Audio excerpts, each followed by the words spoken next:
You know what you reminded me of? You reminded me of that, you are. Remember? You are. You're such a bitch. Bitch. Oh, shit. You're such a bitch. Bitch. See, I think we should start off every stream with me calling you a bitch. Well, I Oh think yeah, that am did I? happen. Oh, we'll have to sort out my audio, like if I'm echoing again. No, that was actually a me problem because I had something on that I shouldn't have had on, Oh, okay. which was I had two. I don't even know what to. Focus. Oh, I just copied you and did the thing too. Are you alive yet? Yeah. Oh, Yes. Did you get your here we go. drink? Yeah, I put it in the thing. Yeah. Oh no, I fucked up. No, Sean. Oh, Whoops. I got it. I got it. I just have to remember that I can't. I'm really not supposed to change screens in the Discord, but I did because yeah. we're professionals over here and that's what I do. Oh, yeah. Every single Yeah. time, fuck up. Every single fucking time. What did you do? A screen share? What? Did you do a? You put the screen in?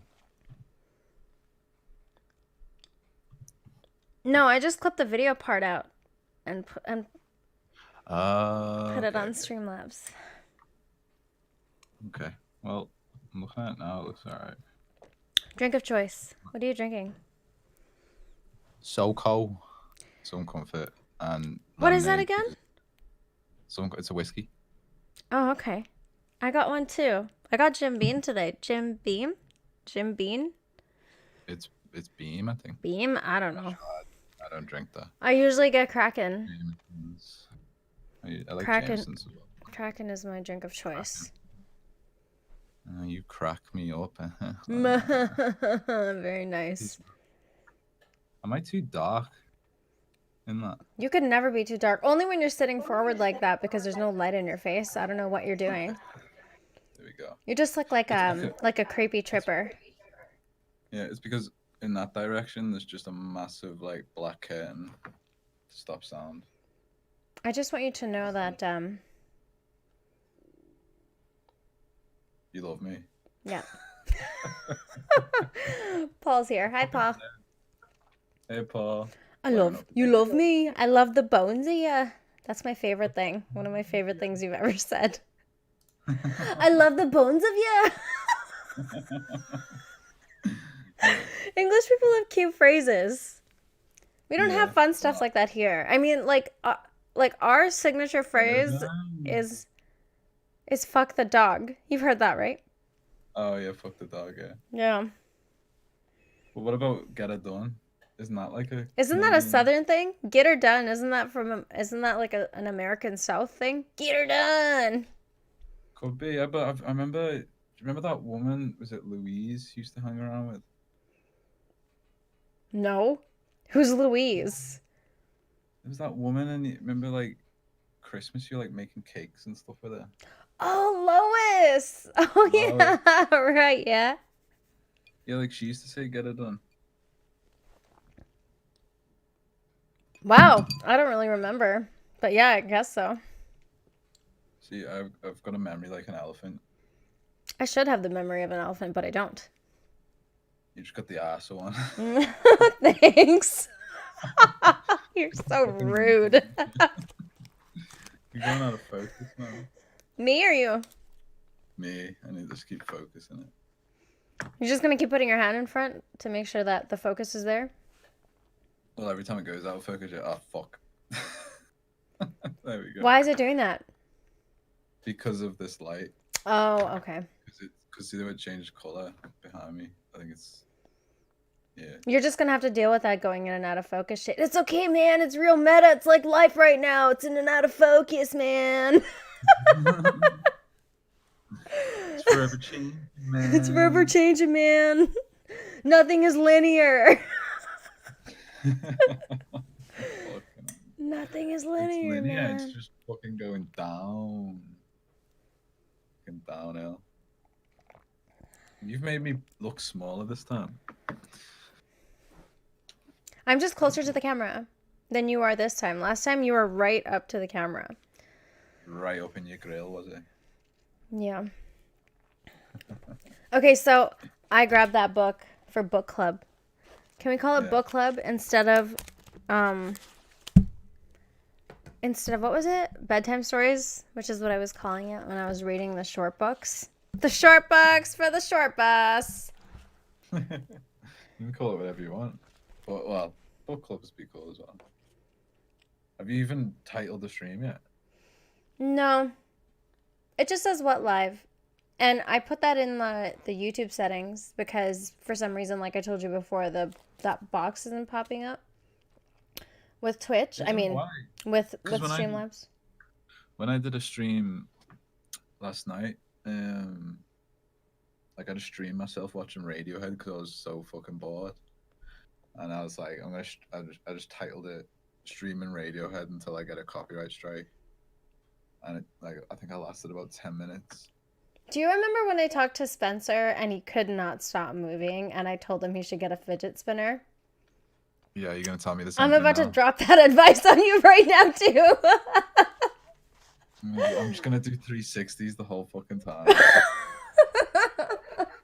That was a 180, but yeah. You fucking said it now. It's gonna happen. I feel like this has just gone right off the rails, and that's okay because that's what happens when alcohol's involved, I guess. This is what you get now, Amy, just for pointing that out. You're gonna get dizzy and you're gonna puke. I hope you puke on camera. Then you can have footage akin to my booger event on the internet. Oh God, I think that would be on a whole other level if I threw up. Stop with the hands. Just deal with the blur. Talk to the fucking hand because Isn't it so weird how it's more embarrassing that a booger falls out of your nose than your nipple falling out of your bra? A what falling out your bra? A nipple. A tit. Tit. Well, I mean, I don't have tits, so I wouldn't know. Are you sure? Like, oh, cheeky bitch. You sure about that? What? You sure about that? Yeah, I'll get my tits out, but they're a bit hairy, so I don't think you'd like that. No. I mean, yeah. Well, I mean, the thing is, it's like because it's a bodily fluid in it. Like, people are like more weird about that shit than just like a nipple. Yeah, people are more weird about that. Yet everybody picks their fucking nose in their car. I don't drive, so I don't pick my nose. Okay. When I sit in the bus and the bus is stopped next to vehicles or SUVs or whatever, and you're sitting on top, you can see down into people's cars. And you just see people digging in their nose and they'll like wipe their shit on their steering wheel, try to flick it out the window or some fucking gross shit. It is so gross. So I wasn't that embarrassed overall about while I was blowing my nose, a snot came out. Well, I don't see the point in being embarrassed about something everybody does. I think it's just fun to be disgusted with people. Don't you find that? Like when you see a gross video, don't you want to watch that with your friends? Yeah, of course, yeah. I mean, I used to watch some gross shit when I was growing up. Yeah, I think most people probably have way more of an intense, colorful portfolio of just disgusting shit they've seen on the internet. I think the worst thing I saw was a beheading. After that, I kind of refused to look. I mean, Two Girls, One Cup was pretty fucking gross too. Do you remember that? That's just funny. It's like cake farts. No. It's like this girl, and she's like, "I love cake farts," and then she gets on a cake and just farts on the cake, like with a bare ass. Like, yeah. Oh, that's so funny. What's his name? Mark Norman said that on JRE. He's like, I like sit for a long time and I spend time crafting a joke, and then someone comes and farts on a taco, and that's like the most viral shit ever. Exactly. Yeah. That must be annoying, like as a comedian for sure. As anyone who's making anything that they wanna that they want attention for on the internet, someone just like farts on food, and people are like, woo! But that's the nature, like people going viral on the internet, isn't it? A lot of it is by accident. Like somebody just does something. I mean, some of it obviously is crafted, like since everyone realized, like, oh shit, you can go viral. but a lot of it is kind of just, you know, by chance, really. Yeah. Yes, I just had to turn your volume up. Yeah, am I too far away? Yeah. Eat the microphone. No, don't do that. Okay. I should rewatch that music lesson you gave me yesterday about the compressor and the EQ. Yeah. We only touched like a bit on EQ, but yeah, mostly compression. You still forgot most of it. You want to hear a scary ass meditation? Yeah. Soon you will have forgotten all things. Soon all things will have forgotten you. Oh, that's really comforting. Yeah. There's, was it about you know, you died twice. Where like obviously when you like your brain death, and then when the last person to know you speaks your name, kind of the same kind of vibe. I think that's true. Like it's kind of Doesn't that's kind of every time you grow up or something happens that you come out of it, isn't that also like a form of death? Like I don't know, personality death. there's ego death. Yeah, but that's not a singular process either. That's something that has to happen again and again and again, right? Yeah. I would say yeah. And I I don't mean think like ego death is permanent. I think we always have an ego all the time. I think it's part of being a balanced human being is you just have to have a good relationship with your ego. so you have like an ego death and then an ego resurrection, and then you gotta fucking kill it again, or something else, something comes along and kills it. I think like if you become attached to ideas and you kind of like wrap them up in your identity, when you know you're shown evidence against whatever it is you believe in, I think that can be like a form of like what you would call in personality death, you know, because you a lot of people, I know I did for a long time, like I kind of focused my sense of identity around not principles but just ideas about you know, when it comes I'm to making reality. you so big right now on the thing. Oh, in more ways than one, though. There. There we go. Look at that. Huge. Yeah. It's like we're in the same room. No. Whatever. But yeah, like I would do that, like center myself or kind of attach myself to ideas, and then if something was like proven to be bullshit, or you know, you feel like a party personality dies and you got to rebuild it by. So that's why, like, the last year or so, I just have been trying not to attach myself to any ideas. Like I like to, I like to think that I've worked out a set of principles, and then I operate by that. And that's as far as I go when it comes to any political idea or. Well, that's just really limiting. You know what I mean? Exactly. Yeah.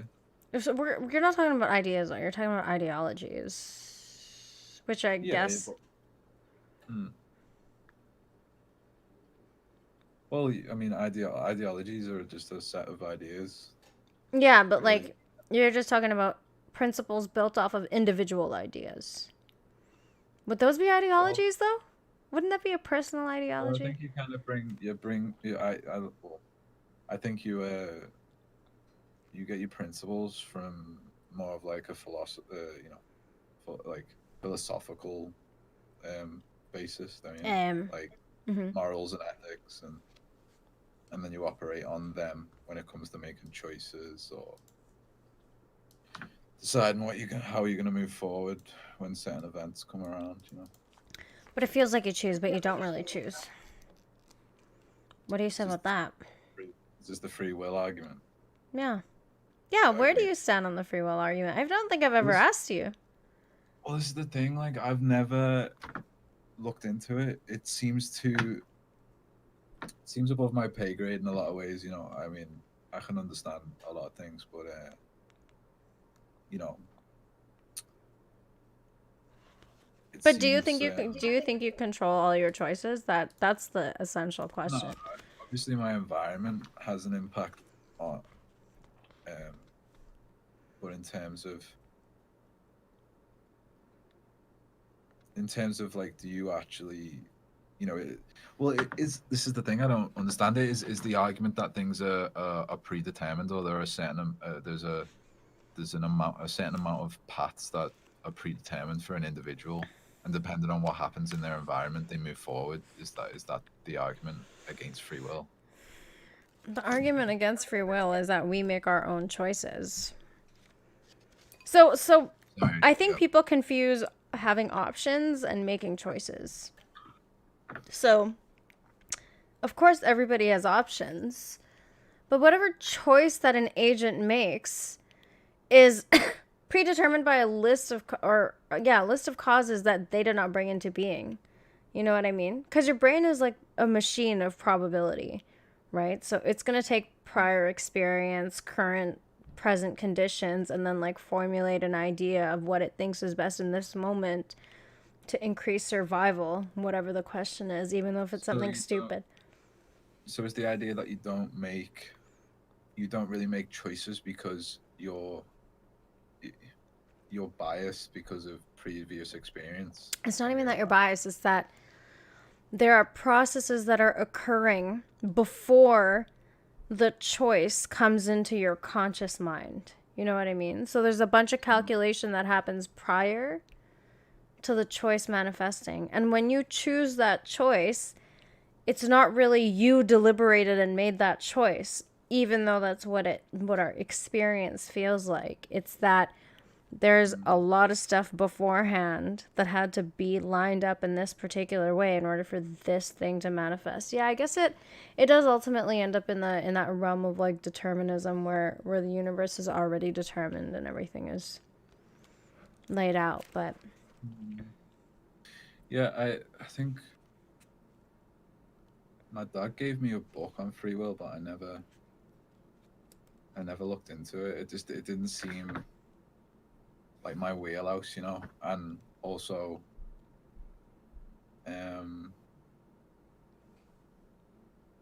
I mean, like Marcus Aurelius, I mean, the whole idea of what you like sectioning off your reality into what you can control, what you can't control, like compartmentalizing.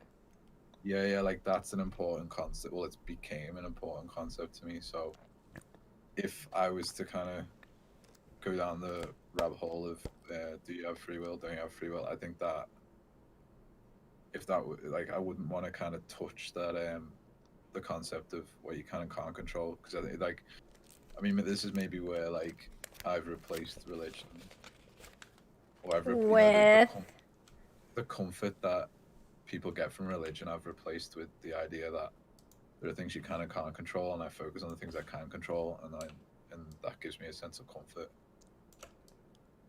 if that makes sense. Yep. So maybe that's just me being a pussy, I don't know. What do you mean? How so?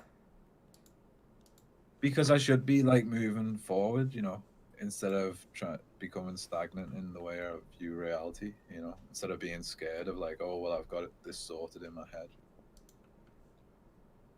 But isn't that a place we're always trying to get to anyways? That's a place where you kind of want to be, where you can kind of sort things out in that way, compartmentalize things, what you can and can't change, and like see. But even that whole thing, that whole calculation, that's not you.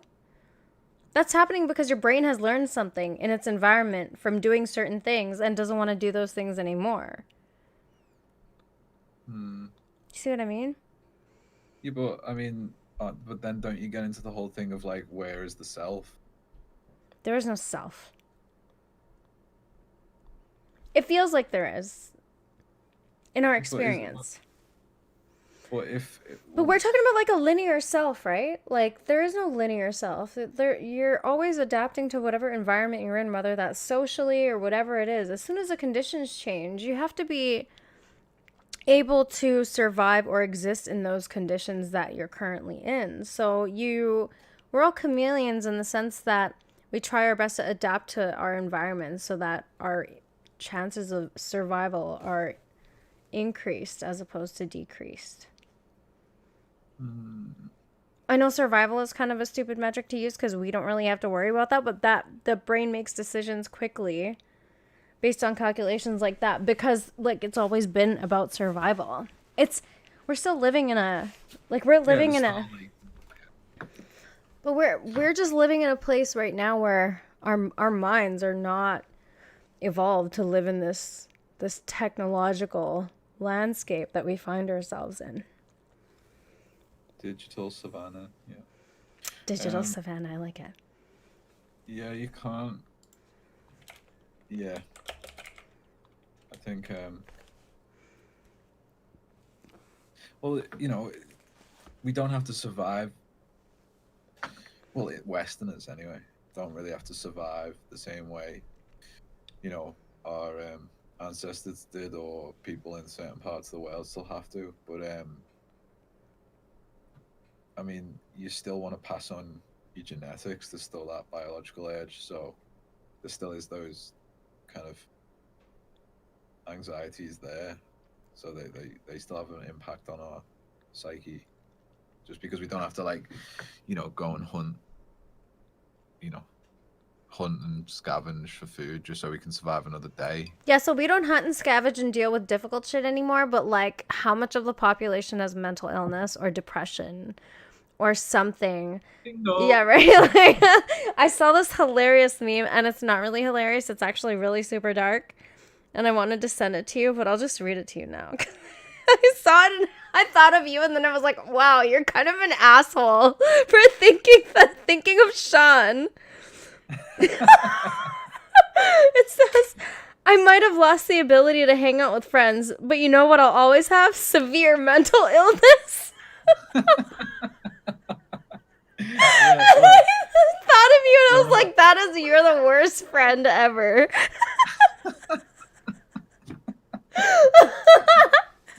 But you know what I do have? Severe mental illness. yeah. It's just so Yeah, funny. I don't need fucking real friends. I've got voices in my head. Yeah, well, I mean, yeah, one of my favorite albums is called "Thank God for Mental Illness." So, yeah, you're not a bad person for thinking that. But a lot No, I'm worse. kidding, obviously. It's, it's just playing. It's just really funny. It's just really funny to like the way he wrote that, right? But you know what I do have? Like it's a positive, like, yes! I have severe mental illness. Well, I mean, it keeps you occupied. You know what I mean? Yeah. Like people use other people and to keep themselves occupied, and if you can't have that, then you've got something else. You've got another ball to watch. Um, but I mean, to be honest, I think mental illness as well. It's become such a broad brush that if you Bro, were to really everybody's look, fucking mentally ill now. Like that's what probably doesn't like a mean lot of people who a lot of people who were gay in the older days when it was actually difficult to be gay are just annoyed because now it's just like trendy to be gay oh or yeah, trans or have a oh my god, I have a thing. Really? Do yeah. you have a thing? Well, that's what it is. Everyone wants to feel like the part of something. Everyone wants to belong in whatever fashion they can. Like that. That's what it comes down to, I think. But the the thing as well is that, well, I mean, I guess I do get pissed off when it's like mental health awareness week and you got all these people like virtue signaling on Twitter and like using it for an opportunity to like get likes on a selfie. And it's like I fucking live with this shit every day and you're using it as like a badge of honor. Like fuck you. It really that pisses me off. Like cuz it's not like a That's cool like I thing. have a black friend, I'm not racist or whatever, it's like that Yeah, kind yeah. of reasoning. But also as well, I think, look at like the history of, modern pop music, especially once you kind of got out of the 60s and you headed into the 70s, 80s, 90s. Mental illness was almost romanticized, whatever form that came in, like whether it was Sid Barrett, like losing his fucking mind in Pink Floyd and like just becoming an absolute catatonic mess, or Jim Morrison and his drink and drug abuse, and it became romanticized, and everyone felt like, oh, I've got to be like that to do to kind of be like a tortured artist or whatever, and it's like it's not fucking fun. Like it doesn't mean just because you get a diagnosis from a psychologist doesn't mean you're gonna go and write, fucking a great song or anything like that. So there's some people who it completely incapacitates them and they can't even be creative. It's Mm-hmm. like what John Lennon said about like everyone was like, oh, the Beatles wrote all these songs on acid, when in reality the one time John Lennon even took acid in the studio, they ended up on the roof of the studio because they couldn't get any work done and they had to calm him down. Mm-hmm. So all this romanticization and stuff like that pisses me off. But like, it jokes when people joke about it, like that actually helps me get through it Mm-hmm. because it's like, oh, this isn't that serious. But like if people are using it to kind of like, romanticize it, influence people in a certain way, or like get something from it, gain something from it, like that irritates me. Like virtue points. I don't like the idea of doing anything for virtue points. Yeah, yeah, yeah. Well, Um, that's Someone said something in the chat here. I want to address it. Can you hear me wheezing? fucking young Wheezy over here. Oh, the beauty of being sick. We used to say, okay, you're unwell, so you should learn how to survive in society. And now we say, well, you're unwell, and all of society should reform itself so you don't have to work on yourself. Yeah, it's kind of unfortunate, right? It's that article that was written in the Atlantic, the coddling of the American mind, but it applies more broadly. Is that when you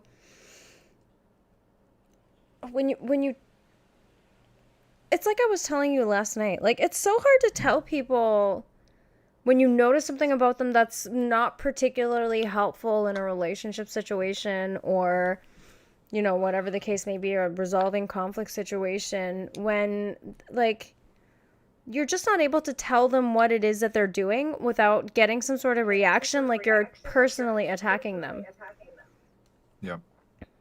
So if we Yeah. can't correct each other, and if we can't like talk to each other as friends and be like, yo, hey, maybe you could like not be a dick, or maybe you could pay a little bit of attention to this because it's like, it's not a particularly nice behavior. I don't know, not nice, but it's not pleasant or it's not appreciated. Like it It makes things detracts from difficult. cohesion. You know what I mean? Yeah. You want social cohesion. You don't want divisiveness and things breaking apart.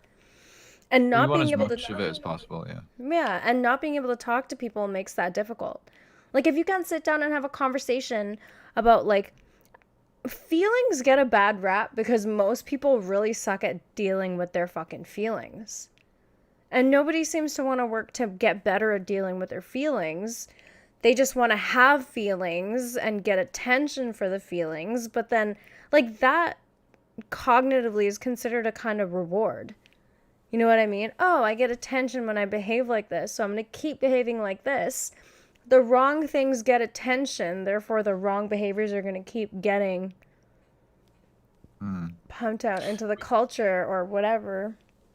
Well, yeah. Well, that it makes sense as well. Why it makes sense why like, for example, the whole thing like which someone said in the chat there about how it's about people not changing themselves and society changing around them. Like recently, it was maybe towards the end of last year. It's not that recently, but there was a woman in the UK saying like calling to stop clapping in public because people have like who've suffered abuse or whatever, like sensory issues, like hearing like a whole theater of people clap is quite stressful for them, Mm-hmm.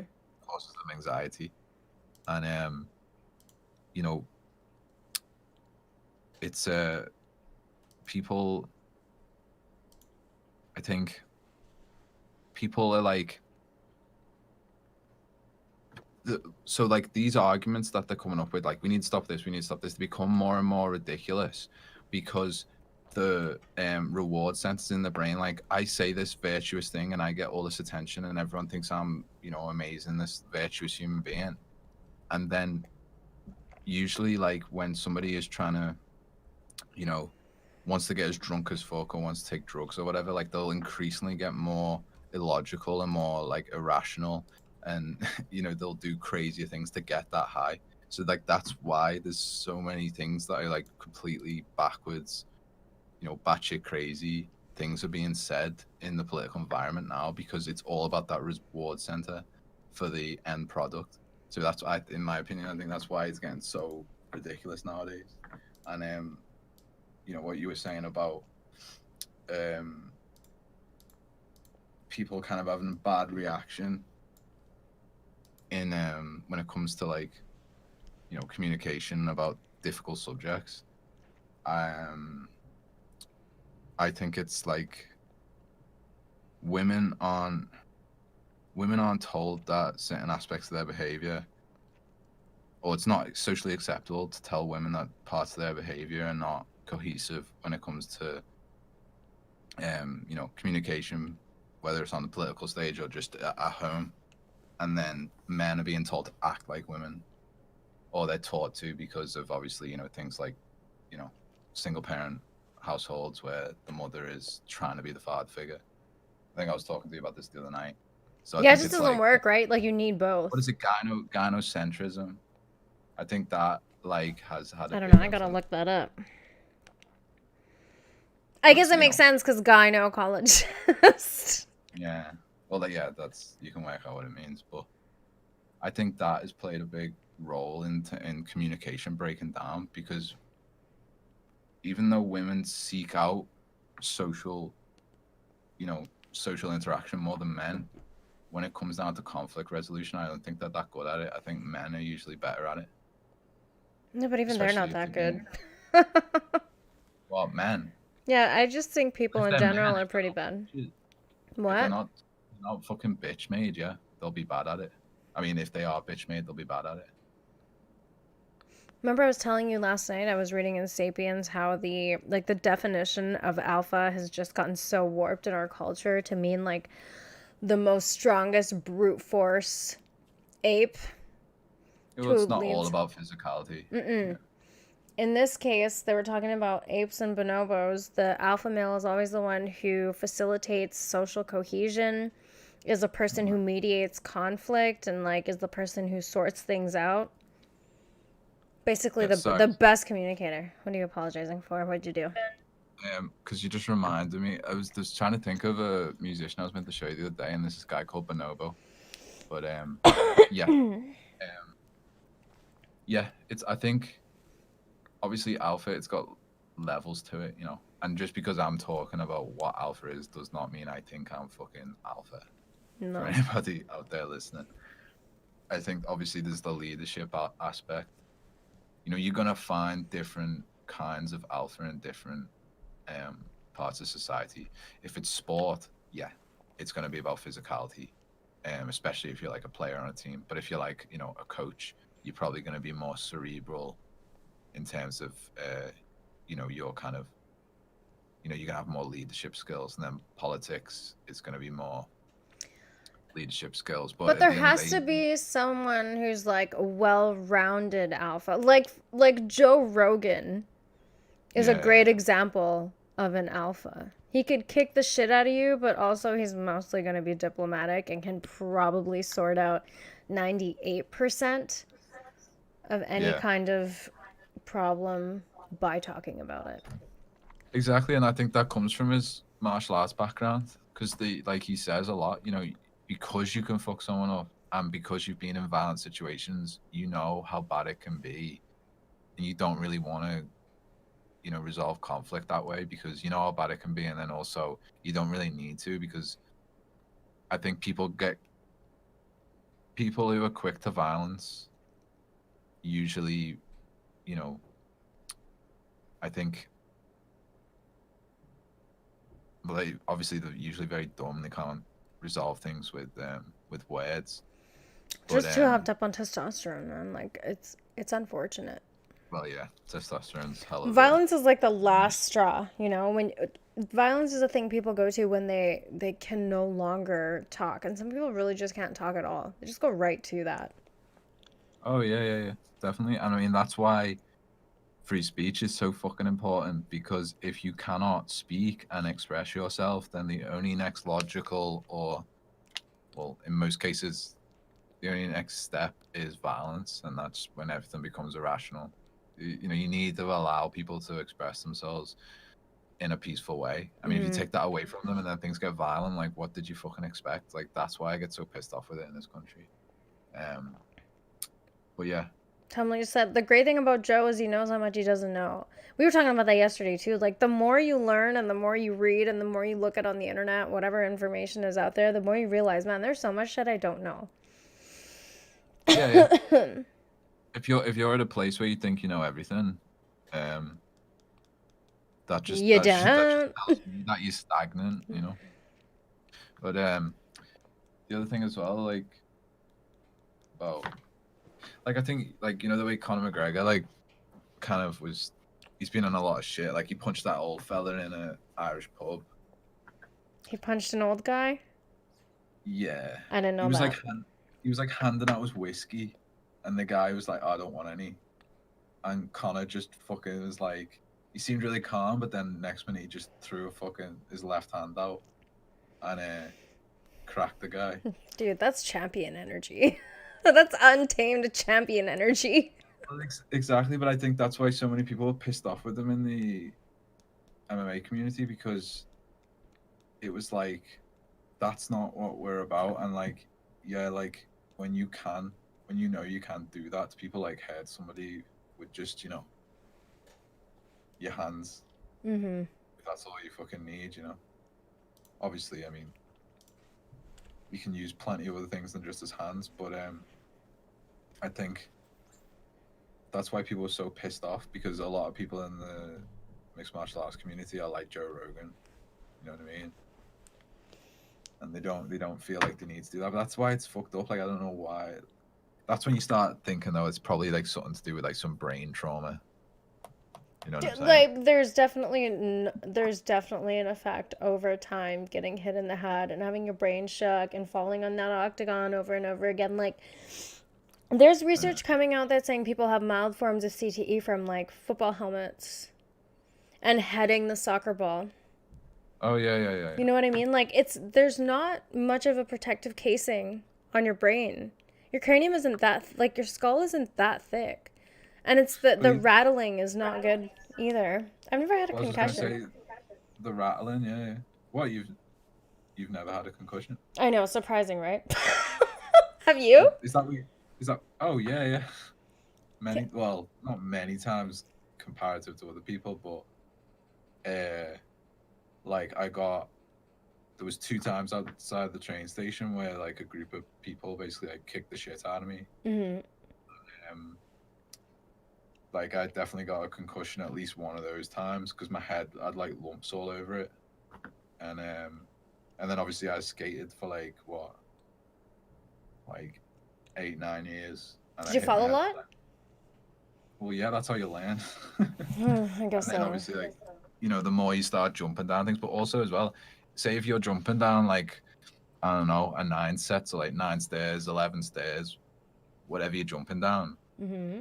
Every time you land, your head's jarring your head. Mm-hmm. You know, I think I remember Sam Harris talking about people who like windsurf. Like, even that can, like, the impact of landing back on the water can give you brain damage. And like, obviously, it's not the same as somebody getting knocked out in an octagon, or a boxer getting knocked out, getting back up, knocked out again. You know, it's not the same as that. But I think it's the cumulative nature of, I just had this the thing damage like anyway. floating in the middle. What, the brain? No, not the brain. This thing on the stream. What, me? No, not you. You're fine. Oh, you just playing with? Yeah, I'm just playing with it. Every time I move stuff, I see it and I don't like it, and then I just play with it. Why not? You should make a, you know, like the bat signal. You should make like a WUT signal. No, that's gay. Shut up. That's the worst idea ever. You're fucking gay. Don't even fucking talk to me anymore. Oh, okay. Bye. Bye. You're not going. It's cool how it almost looks like the rooms are connected. I wonder if. Where'd you go? Surprise, bitch. It was Dave Chappelle, right? Yeah. I think that's what he says, isn't it? Surprise, I know. Gotcha, bitch. That's it. Gotcha, bitch. I think he does surprise bitch too in one of the newer ones. Why can I hear think so. myself? Oh, fuck. No. Have you fucked it up again? No, I dropped my vape. Well, I was gonna get on you about smoking, but I'm smoking right now, so. Well, I'm having a drink, right? And what is it with the cigarette and the alcohol? It's really gross, you know? Like it's actually just like it's like when you eat fast food and you have to have a cigarette after, it's like the most delicious thing ever, but it's also like the grossest thing ever. Coffee and cigarettes is so delicious, but it's the grossest thing ever. Walking into a place and smelling like an ashtray is the grossest thing ever. And it's really hard if you're a smoker to date someone who. Wait, what did I say? If you're not a smoker? No, if you are a smoker, to date someone who isn't one, because they probably don't want to smell you. Like, two smokers have to date or two not. Well, maybe not. I wouldn't really care. Like, I see you smoking and I'm not like, oh my God, I need to smoke. I think I'm over it now. Well, I mean, it's the only thing I haven't been able to quit, you know? I mean, alcohol, I can take it or leave it now. Mm-hmm. You know, I may have like one or two drinks. I mean, I had like 3 the other night, but like even that now, it's like I don't like doing that. But a couple of years ago, like after a drink or two, especially a whiskey, you know, I'd want to have a spliff. And if I had like, I mean, I hate the whole gateway drug argument, but like I think once you've used a lot of drugs, there is kind of slippy slope. A slippy slope? Yeah, slippy slope, slip and slide all the way to a fucking mega high. So there's this. Have you? I can't remember now what the name of I don't know. It's some Dave Chappelle special on Netflix, and Morgan Freeman is narrating the intro for it, and he goes. Mark Twain. No, not the Mark Twain thing. I'm talking about it's like an actual stand-up thing. And Morgan Freeman is narrating the intro, and the intro looks exactly like an acid trip. And it starts with Dave just like sitting at a table, and Morgan Freeman's like, "This is Dave Chappelle. When you see him with this look, he is deep in thought, thinking about some like crazy ideas and shit." And then they zoom into him and into his brain, and it's like all this crazy imagery. It looks so much like an acid trip, and I'm like, yes, they got it. Like whoever made that did a lot of acid. That's exactly what it looks like. Yeah. Well, that was an aside, by the way. I don't really know why I brought that up. Well, we were talking about drugs. Oh, right. But yeah, I mean, like, I think I'm not against people doing drugs. Obviously, I'm not going to tell them what to do. But you know what, Sean? Every time you want a cigarette, you should just drink a glass of water. Fuck. That's what you should do. Yeah. Go to the gym. Go do some pull-ups. It's super easy. Barely an inconvenience. I can see the exercise argument, but the glass of water thing, that's just fucking stupid. Like, but the thing as well is with a cigarette, it's instant fucking gratification, isn't it? Like, I mean, that's most things, isn't it? Yeah, but like exercise, you're only really gonna feel like, you know, once you're like 15 minutes in, you might start actually feeling good, but it's only really afterwards. You know what I mean? I mean, yeah, like months after. When you actually start seeing results, then it feels good. But don't you get like an actual like endorphin rush though? Yeah, that's true too. Especially if you're doing like compound, you know what I mean? Like that's like a natural. Yeah, so like squats or deadlifts or that kind of stuff. Yeah, for sure. Oh, I'm going Eat focus. processed sugary shit will quell your nicotine craving. I hate that shit too. Hey, Gabe, by the way. Yeah, like when you, Hey, Gabe. if you stop smoking, I notice I want something else just to activate my reward center that's bad. I like being bad. And cigarettes, you don't Yeah. gain weight with cigarettes, you know what I mean? Only like, you only increase your potential for like really bad heart disease. What's a big deal? It's a big fucking deal. I don't get it. It's just heart Yeah. disease. Well, I mean, I've been trying to only have like 4 a day, and like that's cutting back a lot. Yeah, that's not bad. How many did you used to smoke? What's the most in your smoking Oh, career? I mean, sometimes like if I was smoking packs, maybe like a pack, um, on the way bad days, like a pack and a half. If I but I roll my own, you know. Um, When was the last time that you went for a run? went for a run. And I mean like a Um, sustained run, not like like long distance, you mean? yeah. Like a long distance run, like the beginning of last year, maybe. And how did you feel? How long did you last? Um, well, I did basically. I used to do three miles when I was like in this 40 team when I was a kid. That's So I not what did I like this. asked you. Yeah, I'm about to tell you, smart ass. So I did the same. I did the same route, and I got maybe like halfway, and I started actually like feeling it, but I pushed through. So I got about 2 miles, and then that was like I was actually feeling it, like badly though. You know, I could Mm-hmm. feel it in my lungs, and then that was like, oh shit.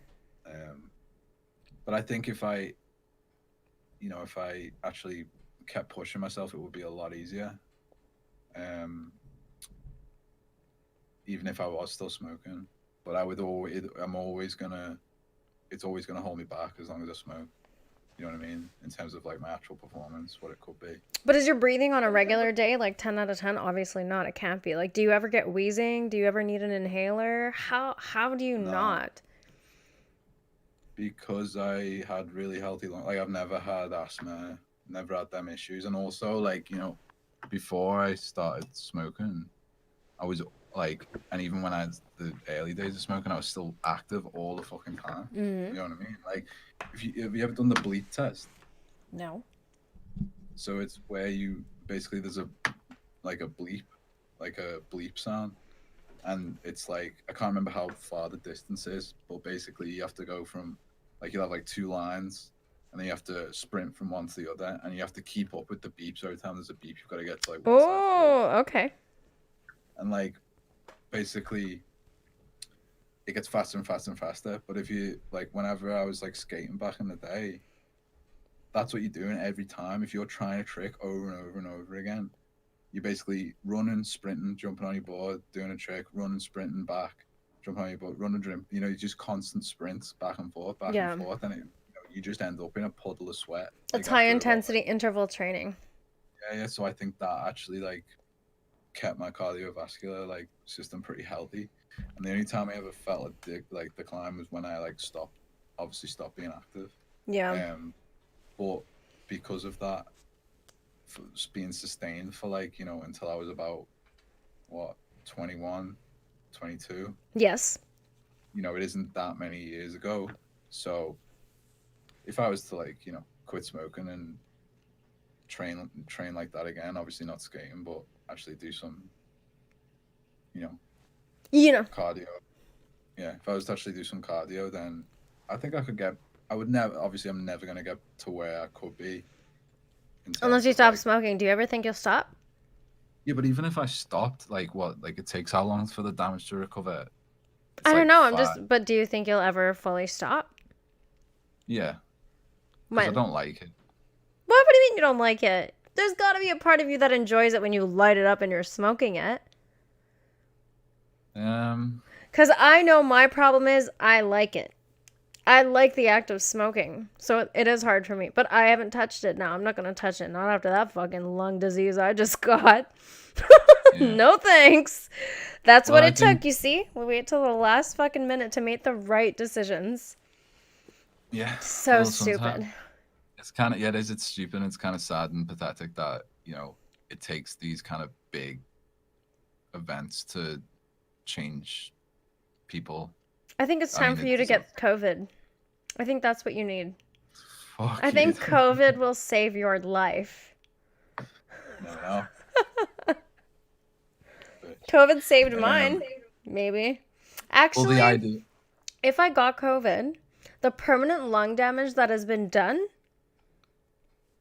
is not good. Yeah, see, Because even that's if you're asymptomatic, that shit fucks your lungs permanently. yeah, yeah.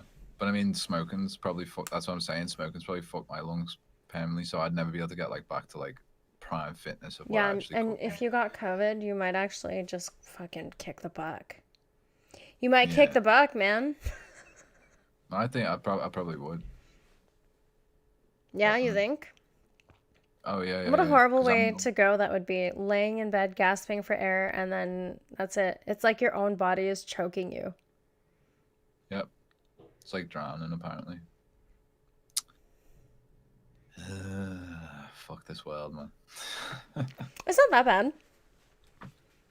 What's not that bad? I feel like just, I don't know, all The this world. vicious dying virus shit. We're just not used to it because we've gotten so comfortable in our cushy ass lives. But there are diseases that are ravaging people to this day that are so fucking brutal. And we're just like, oh my God, my phone is like so slow right now. I don't even understand. Well, I think I don't know. Yeah, you're right. People have died in worse ways for fucking millennia. So I'd still it is. COVID over the Black Plague any day. Yeah, yeah, yeah, yeah. I'm just like sitting here now, like every day, hoping, wishing, praying even that what I had a week ago, whatever the Let's see. fuck it was, 6 days ago. I'm hoping it was COVID. My fingers are crossed. Have you seen that Joe Rogan's getting everyone tested who comes to do the podcast now? Yes. Yeah, because he was talking to Tim Dillon about it. Yeah. Tim Dillon was Good. like, oh, we're waiting like 20 minutes or whatever it was. What was did Tim say if he had it? Like I don't know. I don't remember. I watched the podcast and they didn't like do the test or anything, like, so they must have done it afterwards. Or no, they do it before and then they get the test results later. I watched the Chris D'Elia one and they said and he didn't have it. And then Brian Callen turned up and basically he was gonna get the test as well. But yeah, Joe Rogan was saying the same kind of thing. Like he was hoping that he had it, and then he could kind of, that, or he would have the antibodies at least. Mm-hmm. Yeah, that's exactly how I feel. I was like, I hope I just got it. Because first of all, if I did, fuck yeah, I lived through COVID. I made it. I'm not one of the people who needed a ventilator. I'm not one of the people who's in a hospital bed dying. Like, I made it. Let's not downplay how fucking horrendous those days were, though. I've never been so sick in my life. But, like, I mean, I've bounced back pretty good. Oh, yeah, yeah. If you did have it, you handled it like a champ, for sure. I mean, you didn't see me, so. I heard you. Yeah, but you heard me after the worst parts. Nah, you sent me a voicemail. Oh, yeah. Oh, yeah. And you could barely talk. Like, I was like, holy shit. Yeah, that was funny. I was like, don't laugh, don't talk. You were like, he was like, hey, baby. That shit was so fucking funny. You know what? Like, after I'm sick, I'm always like, dude, you're such a fucking baby when you're sick. Like, I'm just like, I hate everybody. Everybody's an asshole. And fuck you. And fuck you. Fuck you. Fuck you. Fuck the world. I hate you. Hey, you know what? Why don't you go fall down some stairs? Okay, I don't care about you anymore. Die. I want to see if I can find that voice note. Oh my God. Oh, Banksky's in the chat. Hello. Whoops. I'm just changing stuff here. Just hold on a second. Oh, I moved it. This.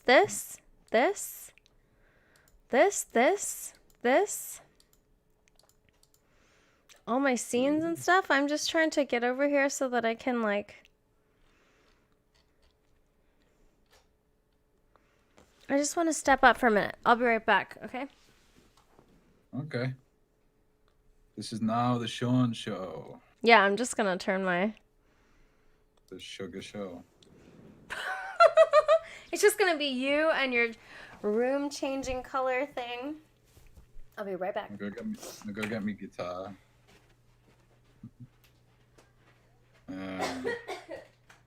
Oh, there she is. All right, I found the voice note. Does everyone want to hear Amy?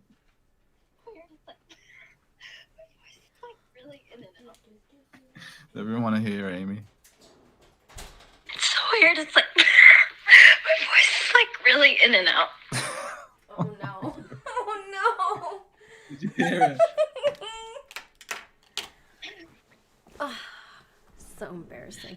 I can just hear it from the speakers. I don't even have my headphones in yet. Yeah. You found it? Have you got your headphones in? Yeah, I'm here. Try you in an hour or so. Oh my god. I might not be able to talk today. This one's the best though. It's so weird. It's like, it's like really in and out. It's like really in and out. Yeah. Like that. That fucking like that worried me for sure. Yeah. But you know, you're better now, so. Yeah, I'm better now. Hopefully I won't catch it again. I'm just, like, every part of me is just like, I hope and wish this is COVID, because I really don't want to have to. If that was just a flu, first of all, and I can catch that shit again, are you fucking serious? How bad would that be? So I just went through like 6-7 days of just utter fucking garbage hell.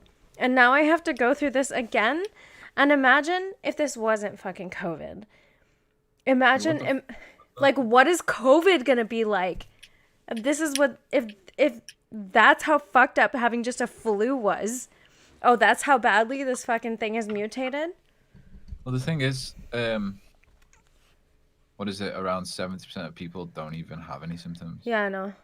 So even if you do get it or you have had it, you might not even notice. That's the other. Yeah, that's the other thing. And then because I'm starting to go back to work on Sunday. And like, if anybody comes in.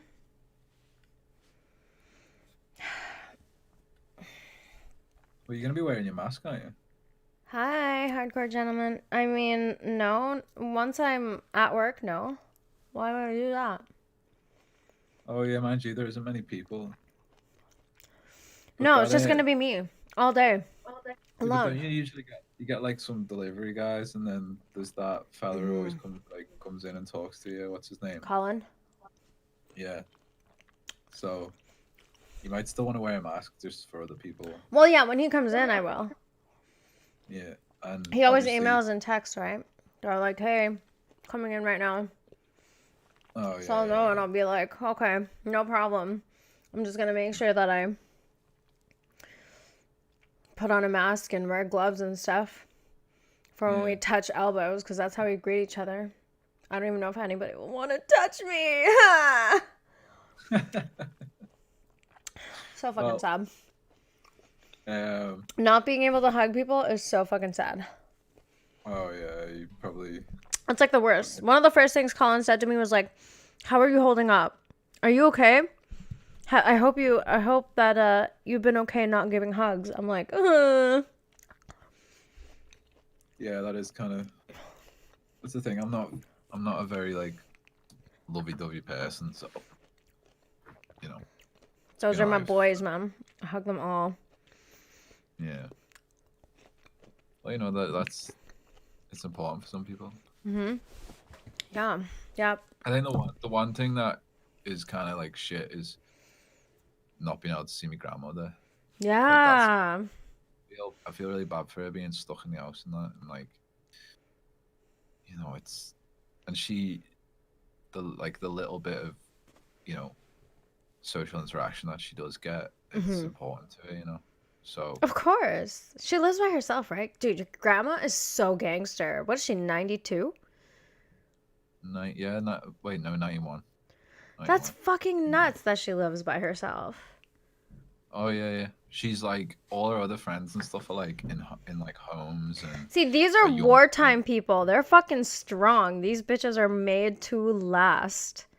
Not like these yeah. fucking skinny jeans wearing dudes who run around and think they're fucking, I don't know what the fuck. Yeah, I wear skinny jeans, bitch.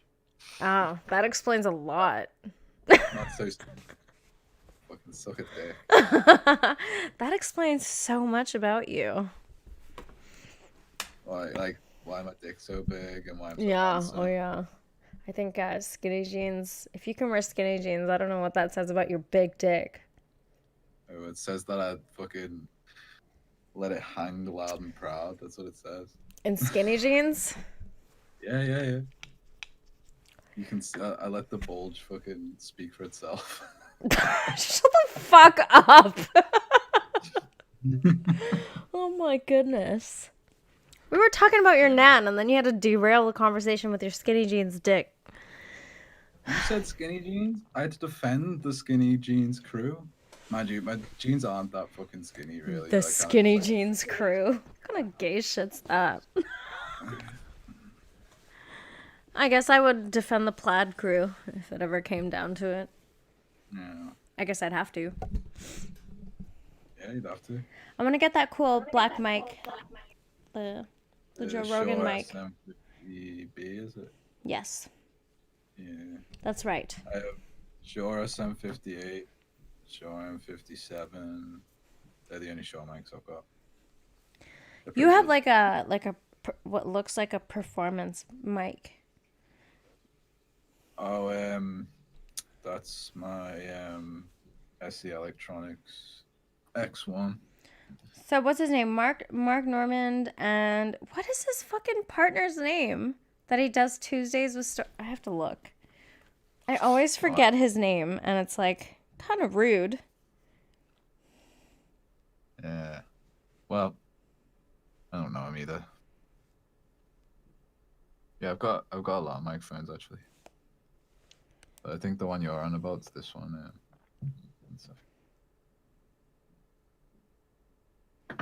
I ask that you all remain patient.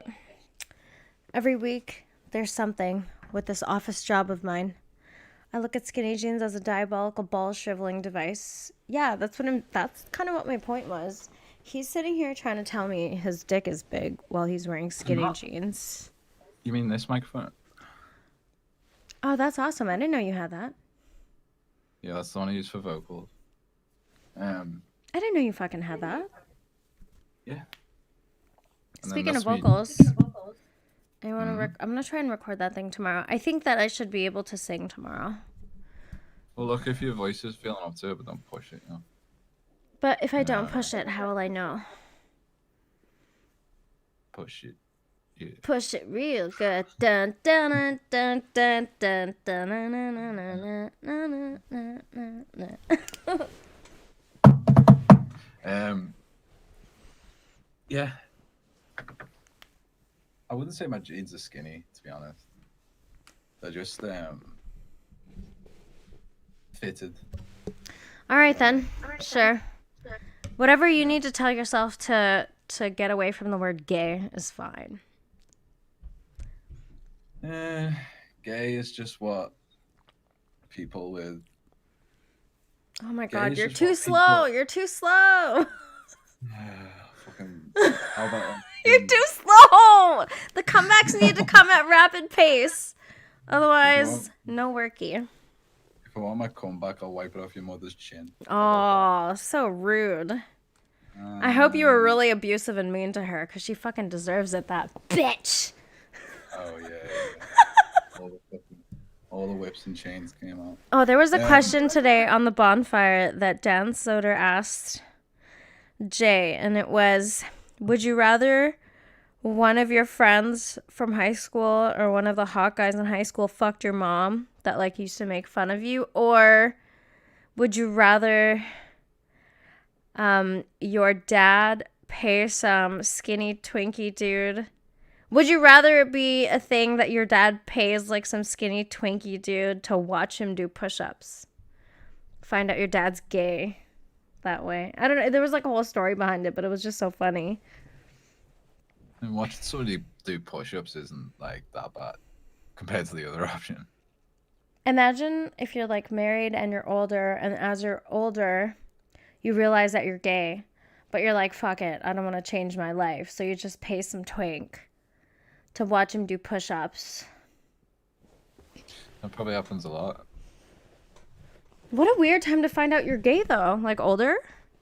I mean, people Yeah, but, change like- all the time. It's not like it's super surprising or anything, but... But aren't you like born gay? I mean, what if you've been in denial all this time and then you bought the story that you've been telling yourself that you're fucking straight, and then when you're 50 years old and you have no shame anymore and you've lived enough life, you're like, you know what? Maybe there's something to the fact that my dick twitches when I watch Magic Mike. That was in a Louis C.K. bit. He was talking about watching Magic Mike. Yeah. And he's like, it didn't even twitch. It just kind of went, just like folded over. And he's like, I don't want to find out that I'm gay at like 50 years old. Yeah. Dude, what would I you don't know, I do? think That would be so awful. The only people who worry about that are people who are in denial. You know what I mean? Like, because I think you find out pretty fucking. But quick how what your wouldn't life you be in is. denial? Isn't that a difficult situation to be in? Excuse What me. you mean?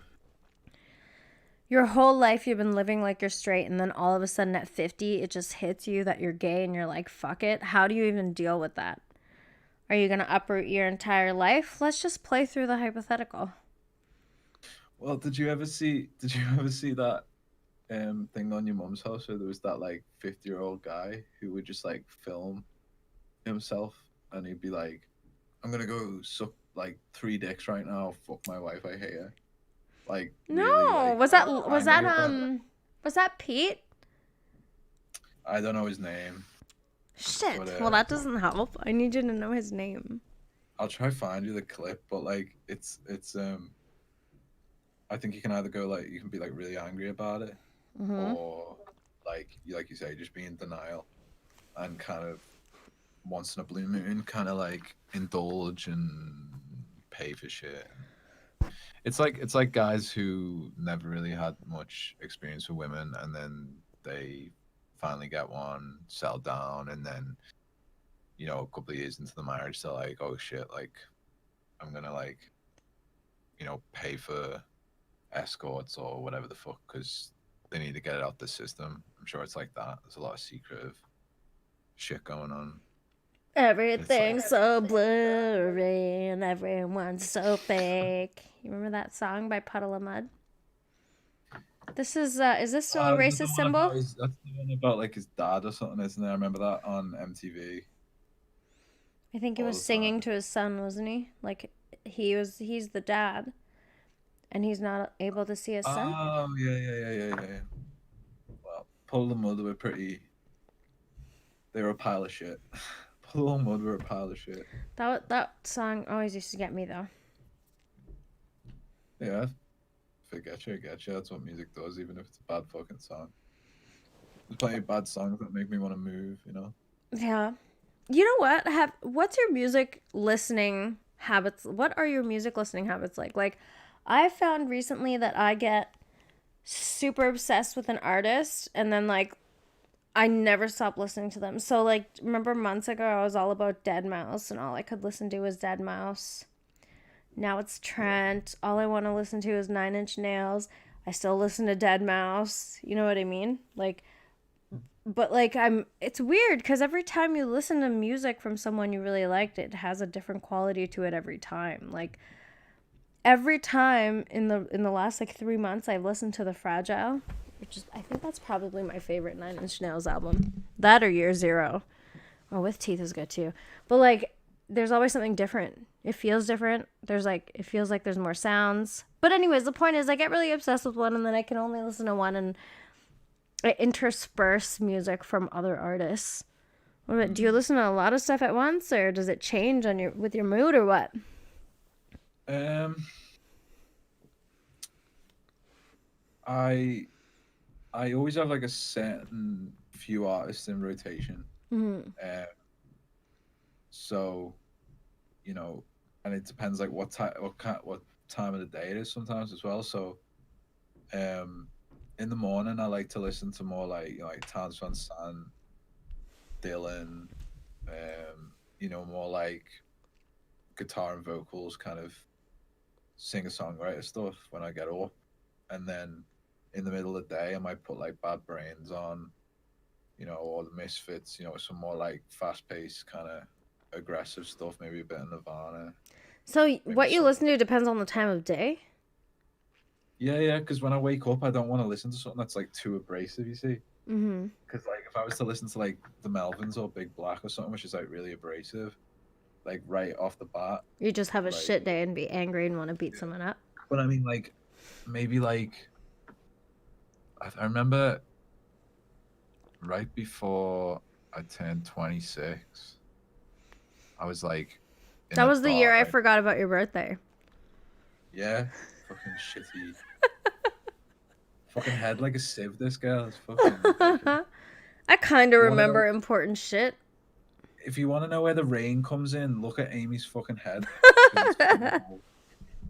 Um, yeah, there was like a month where I was like really fucking depressed, and all I listened to was this bootleg recording of "Nobody Knows I'm New Wave" by Nirvana, which is like it's it was like a live jam Mm-hmm. that they'd obviously jammed before, and then they played it in Argentina, and it was like the only live recording of it, Mm-hmm. and it's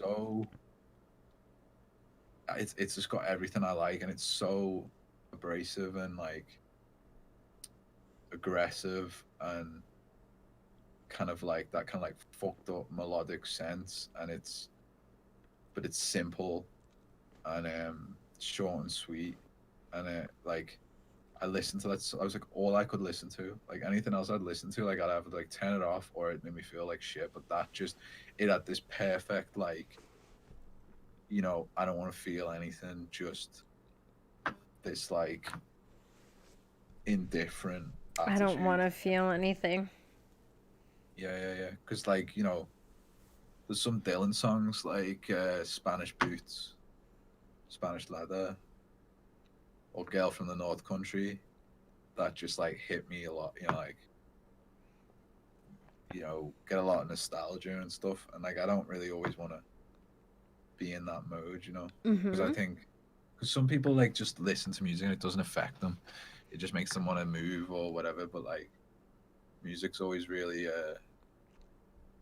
like I'm almost like autistic about it. Like it's obsessive for me. So songs mean a lot and can take me right back to where I was listening to it. Or obviously that's everyone, but I don't know. I just think I get a bit more intense with it. You're special. I'm Yeah, just kidding. Oh, I'm special in the edge, yeah. That we know. But yeah, so in short, like it depends what time Did of you day know it is. that Trent helped Bowie produce one of his albums? Which album? I can't remember. I watched an interview the other day. They worked Is it together Black back in Star? the day. Nah. Should I see? Let's see. That was the last one. Yeah, have a look. No, it wasn't the most recent one. It wasn't the most recent one. It might have been one of the recent ones. Then it wouldn't have been any of the other stuff because, well, mind you though, you never know. But yeah, one of my favorite albums was co-produced by David Bowie, which is Transformer by Lou Reed.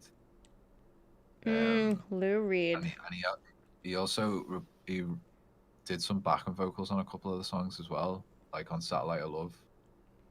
Like the backing vocals on that are just fucking superb. Like Bowie was a fucking freak. complete freak. But Earthling, 1997. 1997. Oh, okay. I thought it would be like maybe in like the 2000s. He's so good, man. I'm such a big fan of Trent Reznor. I can't believe he's like 50 now. That blows me away. Focus, motherfucker. It's not gonna focus. Get your hand away. It fucking just did, bitch. Shut the fuck up. Yeah. Why is it blowing your mind that he's like 50 and still? I just like he's just been around. No. It doesn't surprise me. He's still making music. He's so fucking good at it. But he's just been around for so much longer than I was. You know, like you don't really think about how long someone has been around before you were there. Like he was making music way before I was born, I think. I think he's like I was born in 88. I think he started in 83 or something. Well, most of those guys who were like big in the 90s started like in the late 80s. Like I mean, Kurt Cobain was doing stuff in like 80, 81, like in terms of just trying to make music, trying to put a band together. And I mean, I think Nirvana started like really solidifying in like 89. And then that was around the time, I think, actually probably around 88, 87, 88. And then they got rid of Chad Channing, who was one of the original drummers, like the last one before Dave Grohl, like officially. I think they had like... Dave Grohl was a drummer? Of Nirvana, yeah. He was the drummer? I didn't know he was the drummer. You said this to me the other night. No, I knew he was in Nirvana. I just didn't know he was the drummer. Who did you think he was? I don't know. What does he do? What does he do for Foo Fighters? Isn't he like the main singer? And he plays guitar? Singer and guitar player, yeah. Yeah, so that's why I probably didn't assume he was a drummer. Yeah, fair enough. But, I also just I've never been. For me, Nirvana is Kurt Cobain. That's it. Nobody else really matters, right? Well, I mean, in terms of songwriting and stuff, yeah. I mean, the only song they ever all got a co-writing credit on was Sentless Apprentice. Yeah, it was Sentless Apprentice, which Dave Grohl wrote the riff and the drum pattern, and then Kurt kind of like fiddled around with the riff and then wrote lyrics for it. And I think they just put Chris's name on it because he wrote. Kind of wanted. Kurt Cobain wrote most of the stuff, right? Oh, all of it, apart from one song. Which so was on I think that's the only thing that I'm mostly impressed with. I'm not that impressed with Nirvana. I don't think they're just like your whatever run-of-the-mill band. They have a few great songs that I fucking love, but like I'm way more impressed by someone like Trent, who is like a one-man band, who creates everything. You know what I mean? Like that shit is nuts. Writes his own lyrics, creates all the music, produces it. He like got a band together for the purpose of touring, but like his music is all him. Like he wrote all that and he did everything. Yeah, I mean, I can see why people are impressed by it because it's like it's hard work for sure. I mean, so much time. It took me like what, like a year just to do my own little thing, you know. When you see guys who are actually like professionals and stuff, like, and the like, it's a lot of fucking hard work. I mean, it's fun for sure, like especially if you love doing it. But there are points where you're like, holy shit, like I've got so much work to do, and you don't want it to be work. You want it to be fun. It's hard to kind of strike a balance. And there are days where you just don't feel like doing it. There are days where you feel like, I mean, there were days where like I would, because I'm not a drummer. Like I can drum, but I'm not a drummer. Do you know what I mean? Like I don't, like I do, like Bill Bear was talking about drumming and he said it perfectly. Like he doesn't play drums, he does drums. Yeah. Do you know what I mean? Like somebody who plays drums, like they play it like they can sit down and play the drums, void of any other accompaniment, any other instruments, and you can tell that they know what they're doing. For me, it's like, okay, this is what the guitar's doing. I'm gonna put down this drum groove, maybe like a couple of like fills, maybe no fills, and then I can make the bass lock in with that. But that's it. For me, the rhythm section, like the drums and the bass, it's I try and make it as simple as possible so I can make it lock in and be tight, because my drumming ability isn't what it would have to be. Like, that's why I want to get like my mate Billy to Billy Bong? keep saying this. But if Billy Bong is out there and he wants to And he wants to drum? drum, I'll fly him out to the great city of Liverpool, England, and you can Yeah, a come. great time to offer someone a flight when no one can fly. I see your What do you think game. of I know your game, big boy. That was so funny. I can't believe I thought that you were talking about Billy Bong. Like, why in the fucking world? I'm not gonna get over that because it was just such a dumb thought in my fucking Well, it's head. any Billy, like who we both know. Yeah. But like, still, yeah, it's pretty dumb. So when people mention the names of people to me that they know really personally, but like we both know them, I'm like, oh yeah, Gretchen, huh? That's cool. So Gretchen was at my place yesterday. Oh, that's cool. Who the fuck's Gretchen? The character from Recess? Paul just said Sean's album is great, like he always does every time he speaks to me. Thank you, Paul. And Gabe says, does anyone like shoegaze? And Who's shoegaze? What's shoegaze? Shoegaze is a genre of music.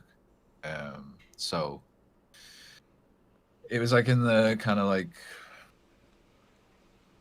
early 90s when like all the boy bands thing was kind of kicking off. So around like 84 to about 87, 88. You weren't even born at this time. I can't believe you know all this history of this Well, it's time. like I said, I'm practically autistic about it. Like, I get obsessed with.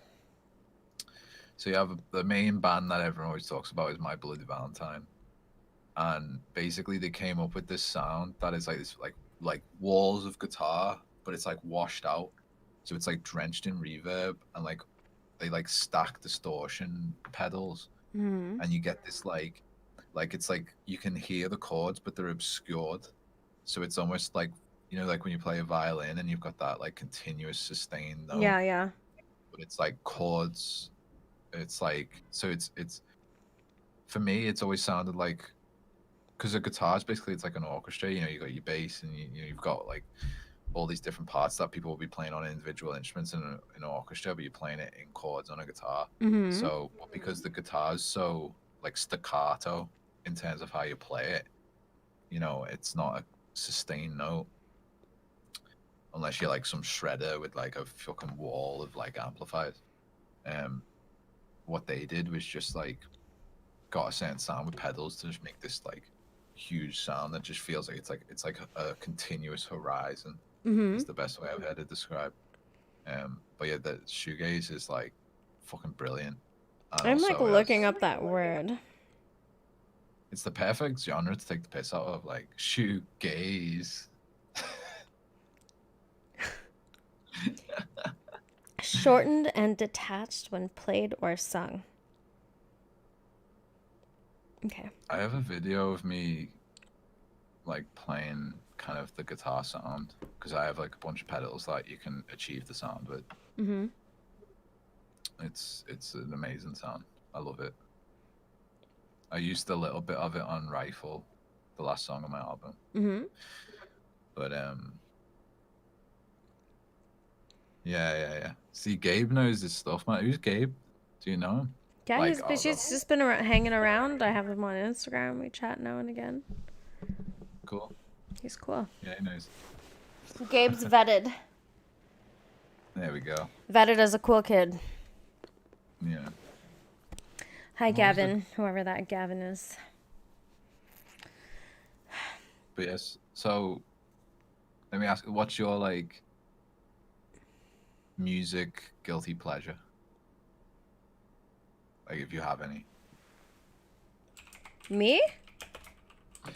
No, the other fucking person on the stream, Amy. Fuck. I thought you were asking Gabe because you were talking about him for a second. Okay. I don't really Everyone have else, any right? guilty pleasures with music. I listen to everything from super shitty to whatever. If it sounds good to me, I like it, right? Like, you would probably Yeah. think that me liking Taylor Swift is kind of like meh. I like pop stuff. I like Ariana Grande. I like Taylor Swift. I don't know. I Oh, don't God. usually feel guilty about listening to anything I like listening to. I used to be more like that, but as I've learned more about songwriting structure and stuff, like, yeah, pop music's formulaic and it's played out, but Yeah, exactly. the devices they're using are good. Like, they work for a fucking reason, you know. So you can learn from it. But Ariana Grande, there's a video of her online singing a cappella version of one of her songs, and her voice is like really fucking Oh, good. she has an amazing voice. She's so talented. You know, she produces a lot of her music too. She writes a lot of Really? the lyrics. She produces, yeah. She's posted videos of herself on her Instagram, like making beats. Yeah. She's very talented and she's beautiful. Oh yeah, yeah. Yeah. That fucking what's his name? What's that comedian? Pete. He's so gross. Are they dating right now? Well, I think they were, because like I've seen some of his stand up and like interviews with him, and he talks a lot about it. What do you think? Gross in what way? I don't know. He just looks like a fucking junkie, yo. Or like me? No. I don't know. Maybe it's just because I don't like his face. That could be, but you know, you are a bit of a cunt like that, so. Mm. I like him personality. Like, he seems like Maybe I'll give him a chance. I just know he said some shit about Louis C.K. He's like, Louis C.K. complained about me smoking weed on the Saturday Night Live set, so I didn't get paid as much, or said I shouldn't get paid as they much. tried to Or get him something. fired. That's what he says. I don't know if I believe it though. Louis C.K. is a fucking like he's a fucked up person. There's a reason the way he is. You know what I mean? Like, yeah, he's a great comedian, but like, But there's he's a so reason. fucked up that he would get someone fired over weed. Like, everyone he knows smokes weed. Well, like who? Rogan, for one. Yeah, but they're not like. Do you think Louis C.K. is going to try to take down Joe Rogan, or is she going to try to take Okay, so Annie Lederman, who does the Me Inspiration podcast, is someone who opens for him. Like, she gets him to or he gets her to open for him. She smokes pot all the time. Yeah, but he gains things from her. All If you don't gain somebody and you're like a cunt, like, you're gonna, and you want to, maybe he's just having a bad day. I don't know. Maybe. But you're right. Like, you could obviously, there's always the possibility that what's his name? Pete Davidson. Yeah. Wait, is it? Anyway, Yes, it's Pete Davidson. yeah, like he could just be fucking lying. I mean, he's fucked up as well. Like, he's got. I think like, mental comedians health generally are pretty fucked up people. And if they're not fucked up, they're not as funny. So, like, East Coast comedians have ruined West Coast comedians for me. I just really prefer that, like, really kind of grungy and in-your-face kind of comedy as opposed to, like, Joe Rogan observation. Like, I mean, it's a different kind of observational comedy. Joe Rogan has gotten soft. Remember, we were talking about that the other night. Yeah. And I think when it comes to comedy, I don't like it soft. I like it rough and I like it mean. Do you? Yeah. Yeah, like Dan Soder was talking in his special, Son of a Gary, about how, like, sometimes comedians that I have respect for just say some shit on Twitter that makes me go, oh, for fuck's sake. Like, he's like, comedians calling themselves artists? No. And he had this whole bit about it. And it's a pretty compelling argument, to be honest.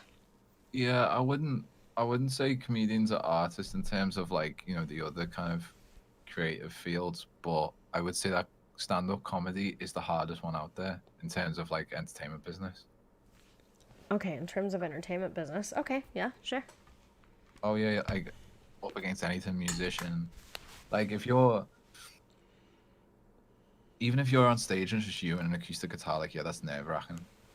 But it's like you could just get up on stage, play your songs, and leave. You don't have to really, you know, if a crowd isn't feeling you, you just do your job and leave. Like, there isn't any like awkwardness. Do you know what I'm saying? Yeah, it's not like Kill Tony, which, by the way, is like a really awesome, crazy, dope concept for a show, where you like pick names out of a hat and you have them come up and do one minute of comedy. And like, as somebody who watches that, at first you're like, bitch, I can do this, and then you watch it a few times and you're like, there's no fucking way I could do this. Like, these people are brave. I've never thought I could do that, even like just like in the Kill Tony context. I'm not a joke writer.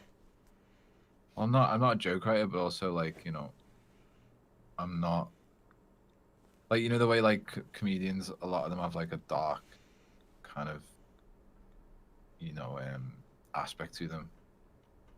You know, they're kind of, like we were saying, they're kind of fucked up. Like, I think I'm like too fucked up to be funny. Do you know what I'm saying? Like, there's like a tip. That's just a shitty attitude. The more fucked up, the more funny you should be. Maybe you're just not that funny. It's like me, I'm not that funny. Yeah, could be. Yeah. Yeah, like, we have our moments, you know what I mean? But like, I wouldn't particularly consider myself funny.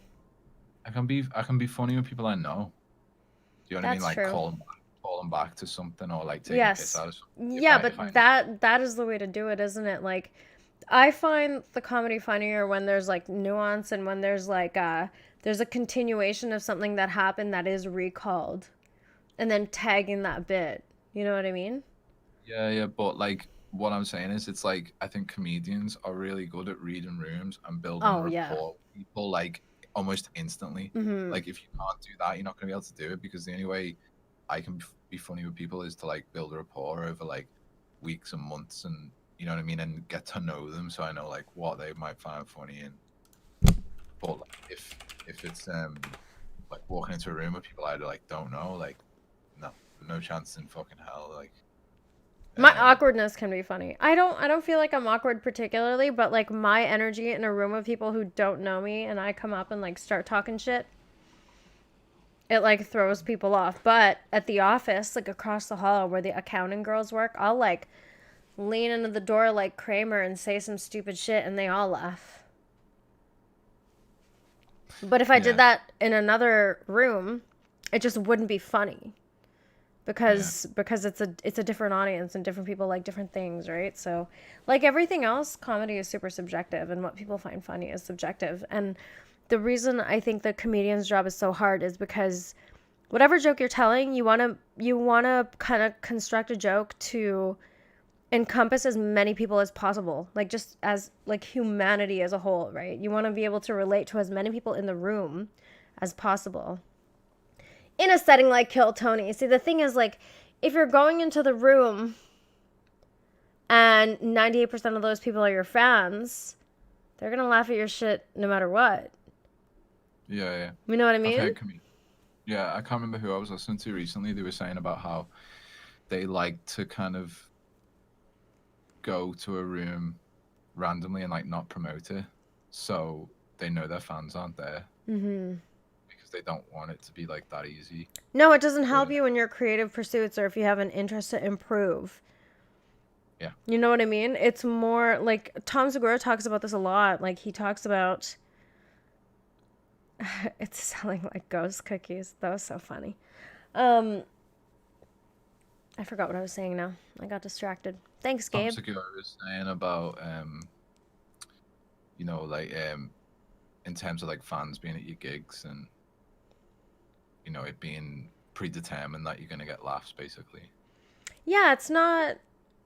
It just really doesn't help you. Yeah, you don't feel like you can being creatively stagnant in terms of what you put out, because you know it's gonna give you a good. Yeah. It's kind of like the wrestling thing, right? Where, like, I keep bringing this up, but it's like I notice it in comedy and comedians, so I can't watch them anymore when they're just pushing the same button to get the reaction that people have just been now there's just like a Pavlovian response to this specific meme or this specific joke, and it's like it's been a long time. It's been like 3 months now. This joke isn't funny anymore. If you are calling it back, you know, there's a way an old joke can be funny, but just to repeat it over and over again, like that becomes so stale so quickly. Yeah. And it's unfortunate. It's just the nature of being human, because I repeat the same shit over and over again, and I'm not trying to be funny, right? We just do that. We're so redundant and repetitive. Yeah, but you can force yourself out of that, you know. You just gotta learn how to. But I think, see, look, this is how obsessed I am with music. Like you said, that joke isn't funny anymore, and I've got that Smith song in my head now. Yeah, you can't force yourself out of it. I mean, like when it comes to my music, it was like I was always playing in open alternative tunings, and I just was like, fuck it, I'm just gonna play in standard and see what I come up with, and then I ended up writing like almost like 3 albums worth of material. But yeah, I think you're right though. It's like with Chris D'Elia, where he's like, life rips, and he says like the same things because he knows, they're like constant taglines. But that tells you something about your audience, doesn't it? Like, your audience is like simple-minded and kind of dumb, that something like that just keeps seemingly providing the same amount of reward cognitively. Like, I feel like I get bored quickly. You get what? Bored quickly. Could be, yeah. But I think that like that bores me. But also as well, like with all those West Coast comedians and stuff, I never really watched the stand up. You know, I like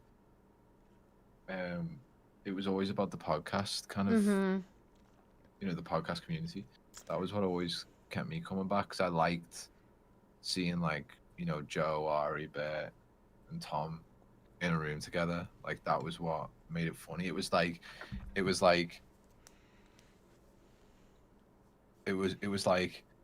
you kind of got to see what they would have been like backstage at the Comedy Store, rather than when they're actually up on stage.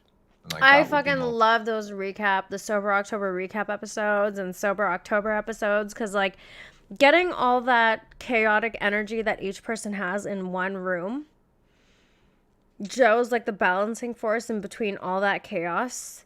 Actually, Tom is pretty chill too. But they just all have a good dynamic. Tom is fucking evil though.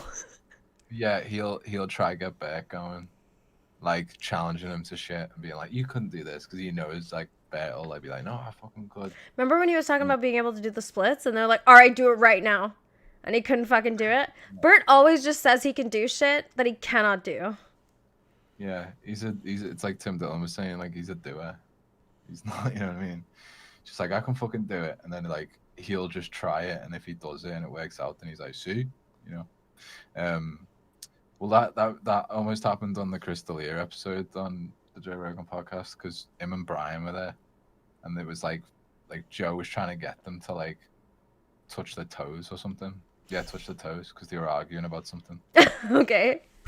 And they both were like, talking about how athletic they are and blah blah. And yeah, it's all a bit tongue in cheek, but there's a bit of seriousness there. Yeah. Competitive, nature, and like as soon as Joe said do it, like they both kind of started trying to like change the subject and that, and they just didn't want to do it. And Brian was like, "Oh, I've been like working out and I'm all stiff," and then like Chris just didn't say anything. Oh, you're talking about Callan. Yeah, Callan. Who did I say? No, when you said Brian at first, I immediately thought Red Band. That's my fault. Oh no, Red Band, no. I can't fucking stand Red Band. Yeah. Mm-mm. Trash can. What's that from? That was on, because everyone, like on Kill Tony, everyone would go Red Band when he'd do like a fart joke or whatever, because everyone was like fed up with him. Everyone started saying trash can. That's great. That's so great. Have you been watching any of those quarantine episodes? No, I haven't. And you know what? I haven't watched Kill Tony since like maybe like 4 months towards the end of last year. So I have so many episodes that I could watch before all this went down. You know, all these guys, like all the guys that I like, they're all still doing like Zoom podcasts and stuff. Louis J. Gomez is releasing stuff, and for me, I'm Yeah. just happy the more Dan Soder and Jay Okerson I see. I really love those guys.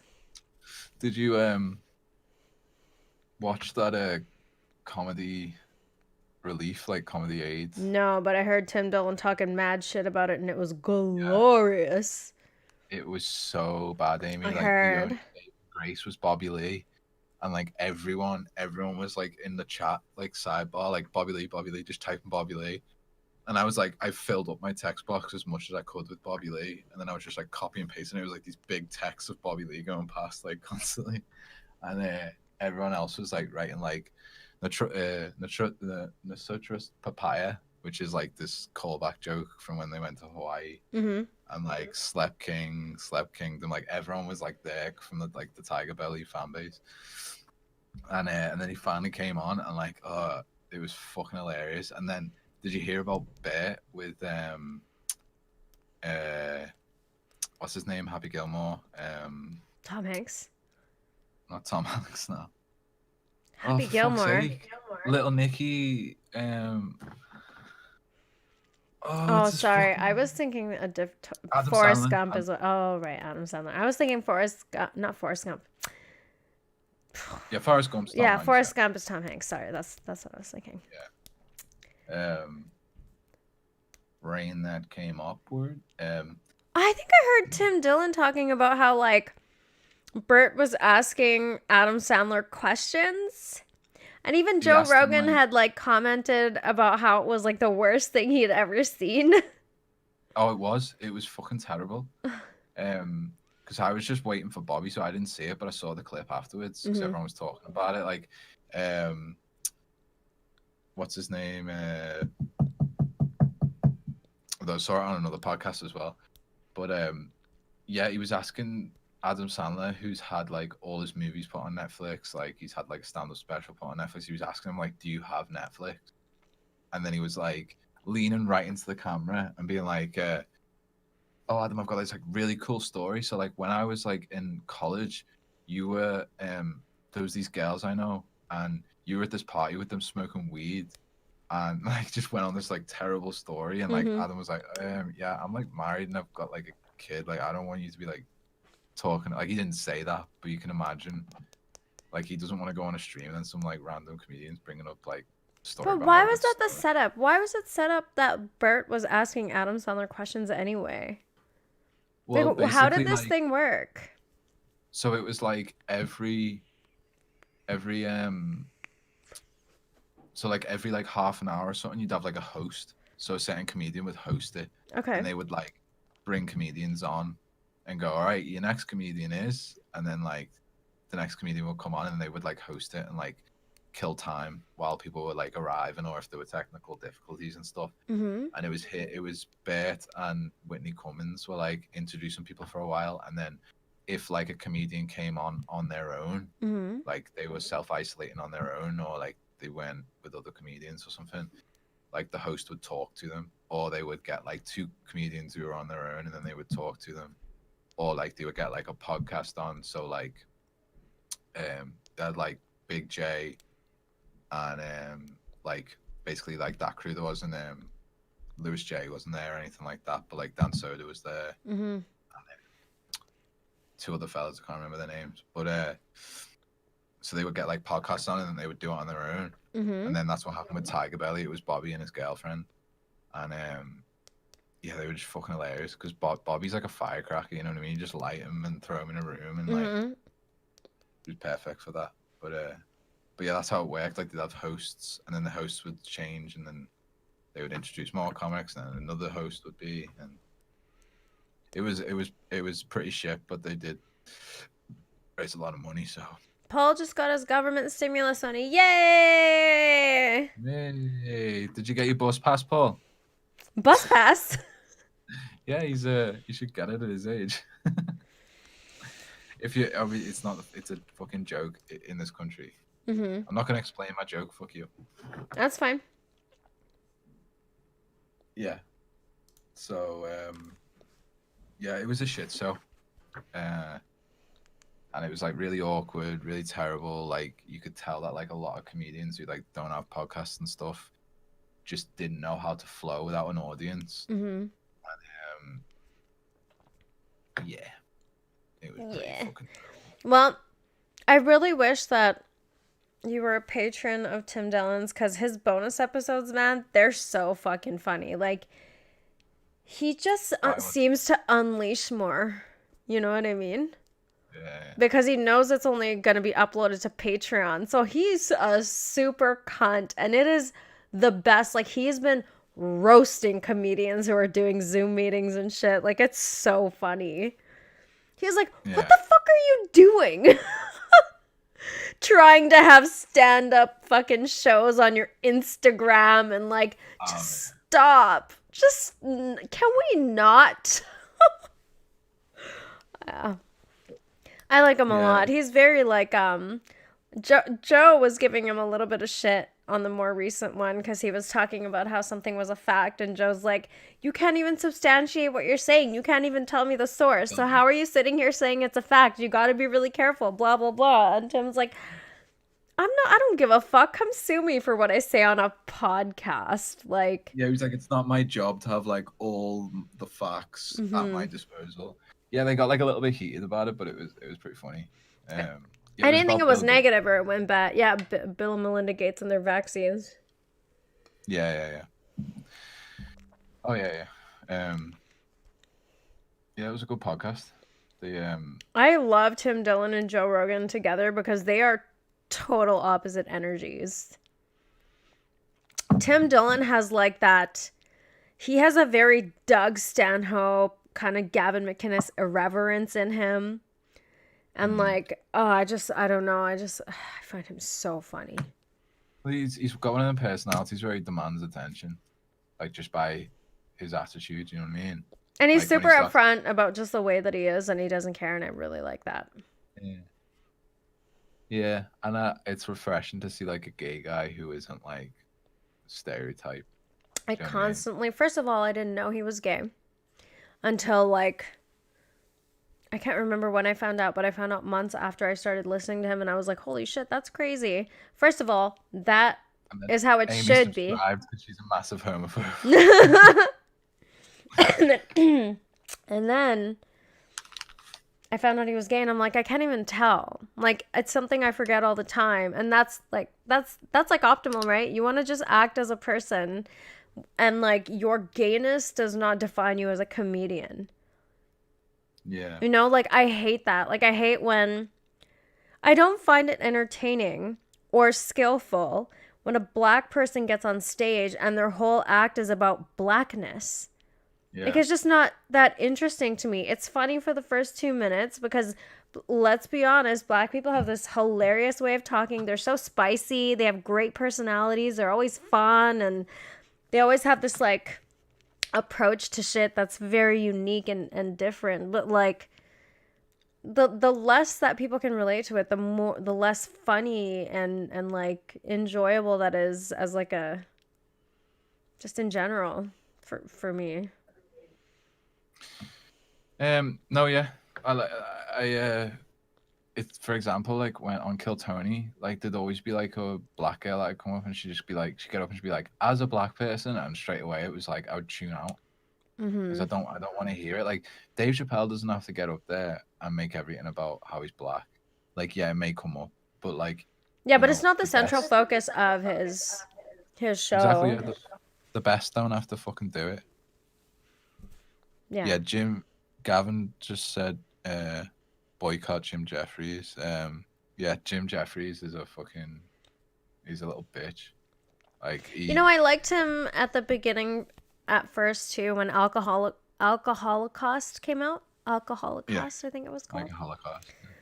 Yeah, that was a good special. The one that I did not like was Freedom, Freedumb. Like it was so political, and it was just like, it was his Netflix.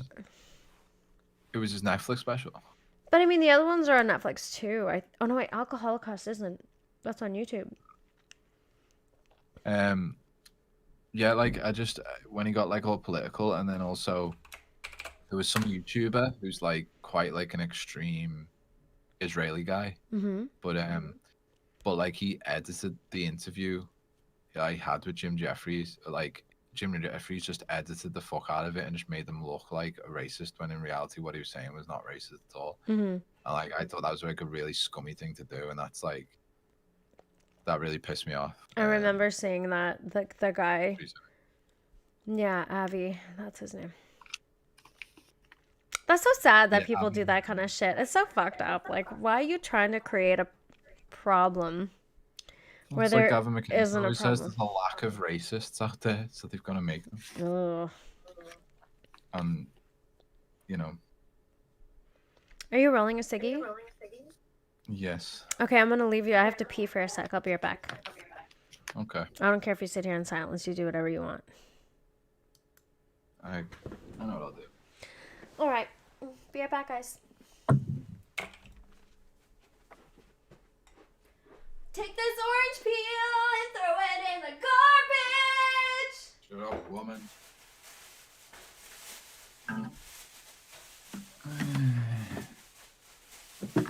Guitar time with Sean. Oh shit. And tune up.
Paul.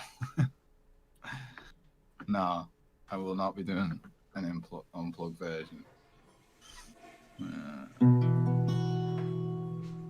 Get out of tune.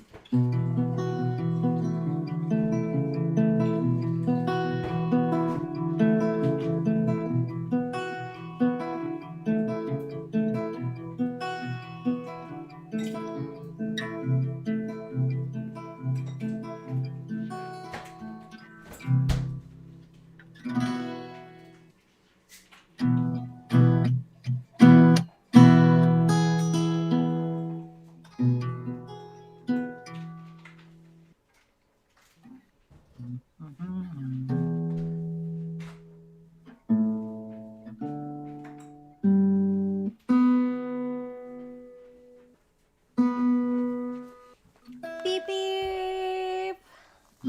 Hold on, I can't hear you because I don't have my headphones in.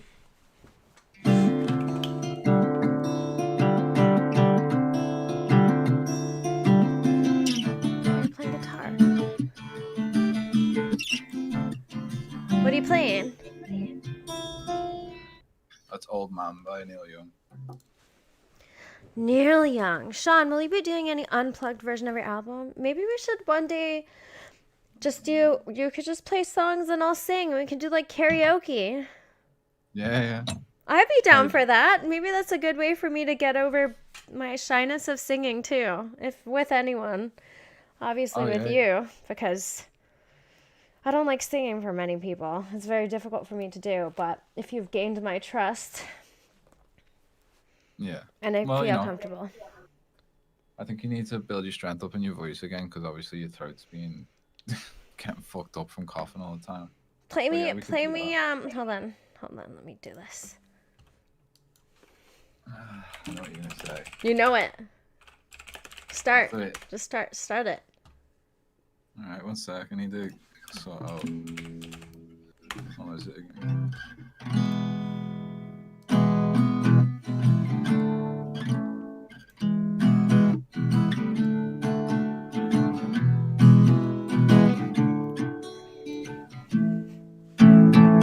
One sec. Okay. How did it fucking...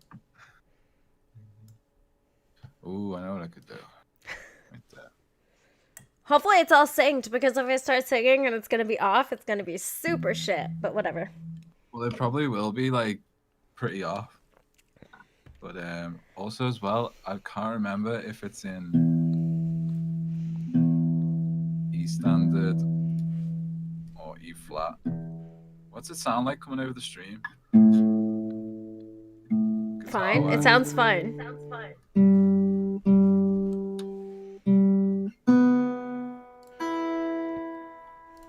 One sec.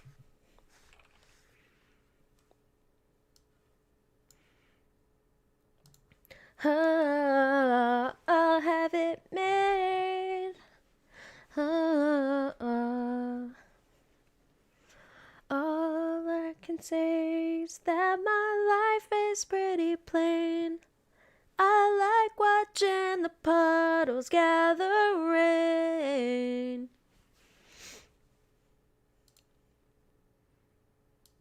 Are you tuning?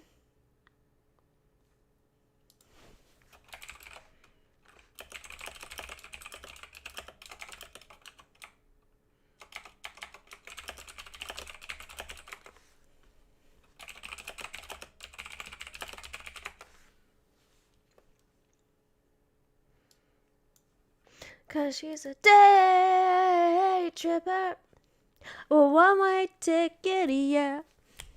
Mm-hmm, mm-mm, mm-mm, mm-mm.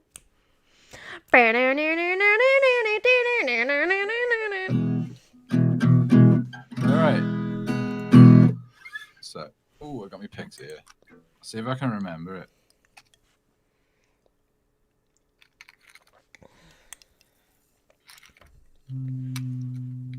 See if you can remember it. Well, yeah, like the rhythm.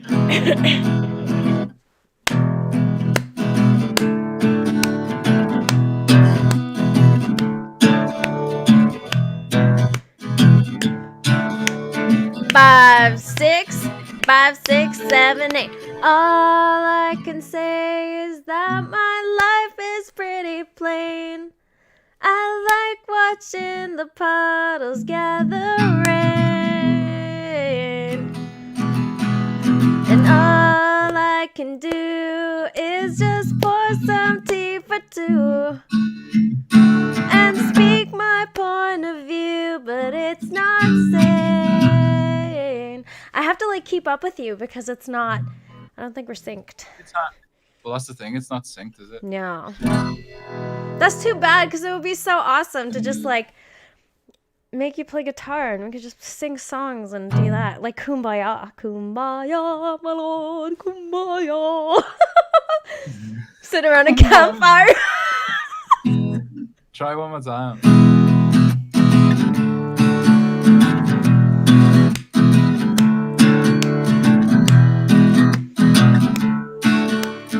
Five, six, 5, 6, 7, 8. All I can say is that my life is pretty plain. I like watching the puddles gather rain. No, it's delayed for sure. Yeah, it's weird. Like, I wish it I mean, wasn't. Why is it through Discord? It shouldn't be. It should pretty much be. it doesn't seem Synced like there up. is, no. I mean, that's. That would be so fun. Aw. Oh well. I mean, All doesn't sound I like can it's say delayed. is that my life is pretty plain. I like watching the puddles gather rain. And all I can do is just pour some tea for two and speak my point of view, but it's not sane. It's not sane. It's not sane. It's not sane.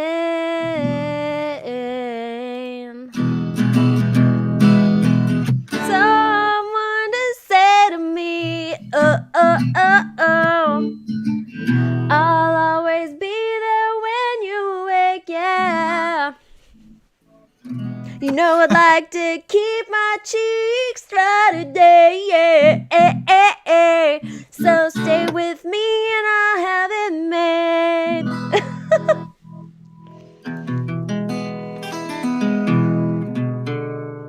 No, Boing.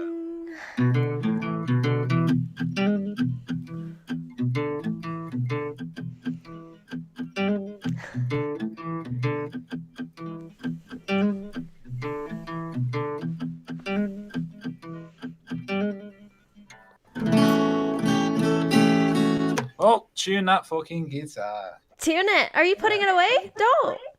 Oh God.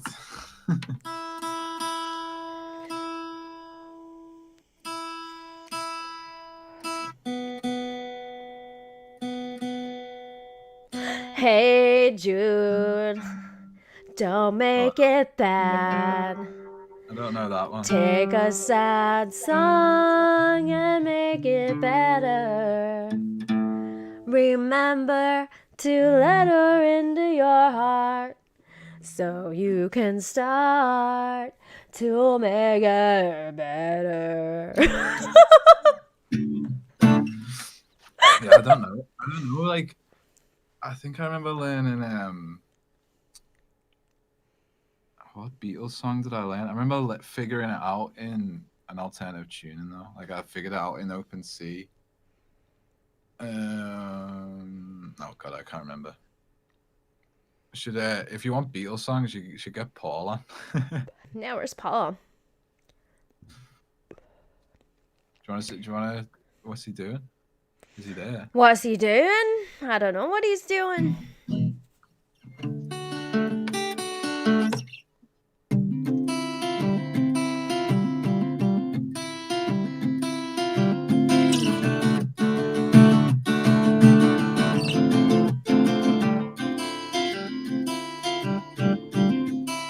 What is that? It's so pretty.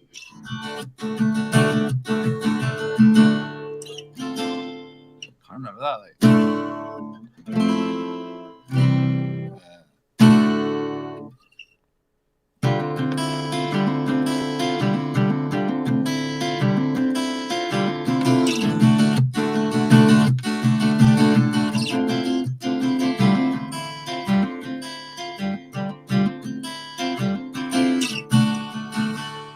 oh yeah.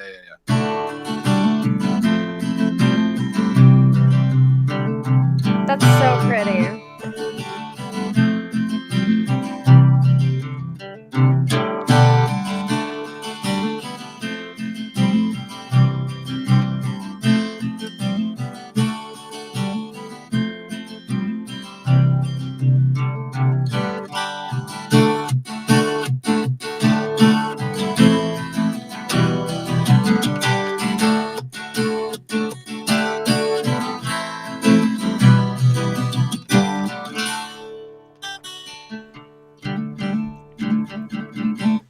Something like that. That's a song? What song is that? It's very nice. Yeah, Old Man by Neil Young. Oh, the one you were playing in the beginning? That was like one of the first songs I ever learned, and I don't know if I remember. Wish You Were Here. How did it go?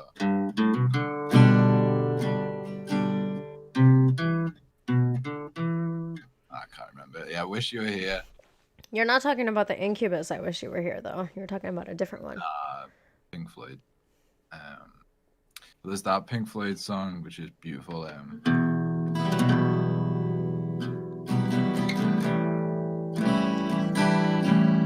What is that? I've heard that before. It's so pretty. What is it? It's Breathe. Pink Floyd.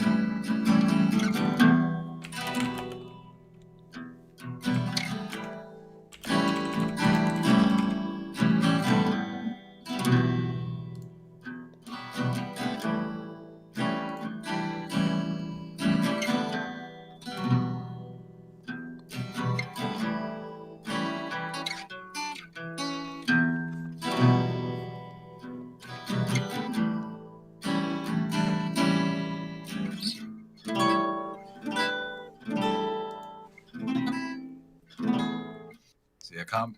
It's weird playing with the cap on because when you get down here. I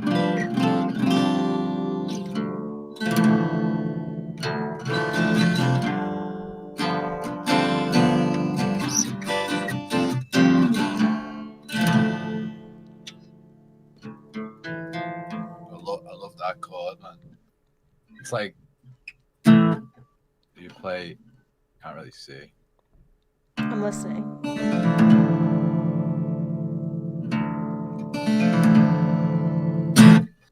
Yeah, it's a beautiful chord. I love the sound of that guitar. Yeah, it's a little Guitar.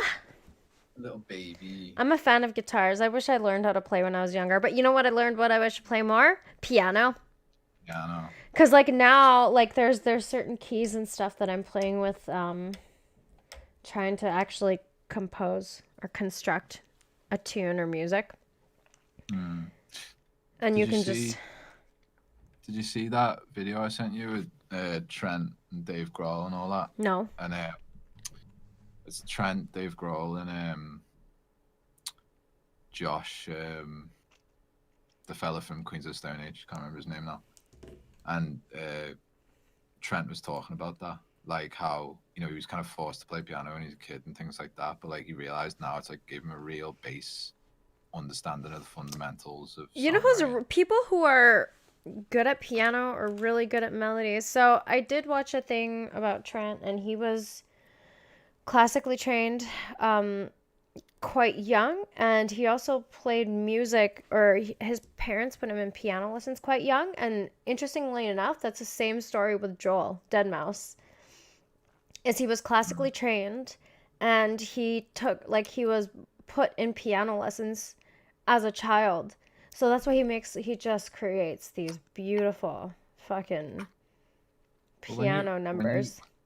If you can play the piano and you like know the theory that goes along with it, you can just create like a whole fucking orchestra, especially if you're working with midis, because you can just be like, all right, well, this is the bass part, and you play like what like cellos would be playing, or like stand-up bass or something, whatever.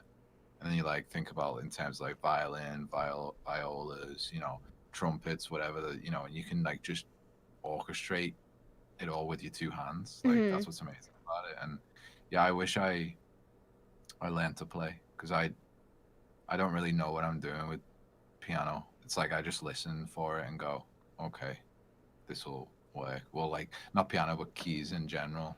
Because I have had that organ for a long time, but I kind of just would work out my own songs on it and be like, okay, this might be cool to put in a mix, And I only used it once on my album, just for like messing around with octaves. But there are a lot of songs that I have some ideas.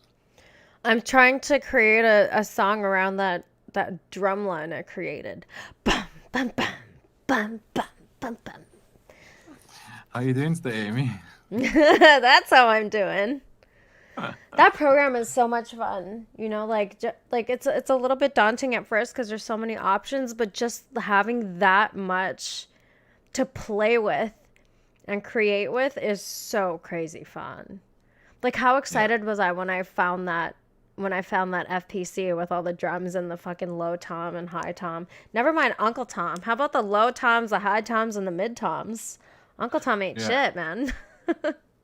Was that that was like the drum rack thing, wasn't it? Yeah, with like it had like a ringing bell and a cymbal and stuff, and I've been using this program bank called Drumax. And it's so fucking basic and boring. I mean, it's all right. I created some cool kind of like those hi-hat beats you were telling me about. Oh yeah, you do some really cool things with hi-hats, like for sure. Hi-hats are my shit. Oh well, I guess I'm not having a smoke. Why? What happened? My lighters ran out. I don't know where my gas is either. Yeah, hi-hats, like I never know quite where to put it, especially if I'm working with program beats. Like if I'm actually sitting down in front of the kit, like. Sorry, I was reading the chat. Yeah, with programming, like I when it comes to doing something interesting with them, like I find it trouble, You know what I mean?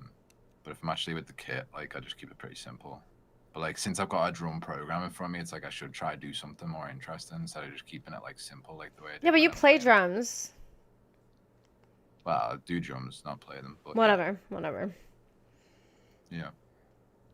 yeah, but like I have to keep it basic when I'm doing that. You know what I mean? Just a couple of fills here and there. You know, nothing that interesting. Right now, So, I've noticed that I like I create more intricate beats with like drums and stuff than I do play with notes. Like my notes are pretty boring. You know, if I'm using a guitar, or if I'm using just a plain old bass in my string selection, it's all really boring, which is fine with me. Whatever I'm doing. I'm just figuring it out. not the last one you sent me. Like I said, I think that was the best thing you've done so far. Like I think you're getting the hang of it a lot quicker than you think. You give yourself credit for, to be honest. Someone left a comment and was like, "When's your album coming out?" I'm like, "Nigga, album." All I'm doing is putting sounds together. I have not even gotten to the production aspect yet, and I gotta tell you, I'm fucking scared. I'm scared that it's gonna be so complicating and that I'm gonna be like, you know what, fuck it, it's too hard.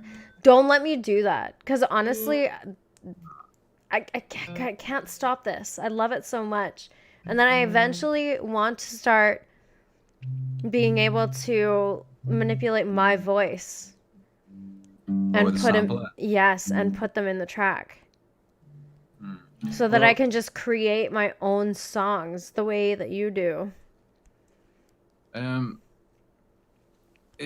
Look, anything to do with production when you first look into it is gonna seem quite daunting. Mm-hmm.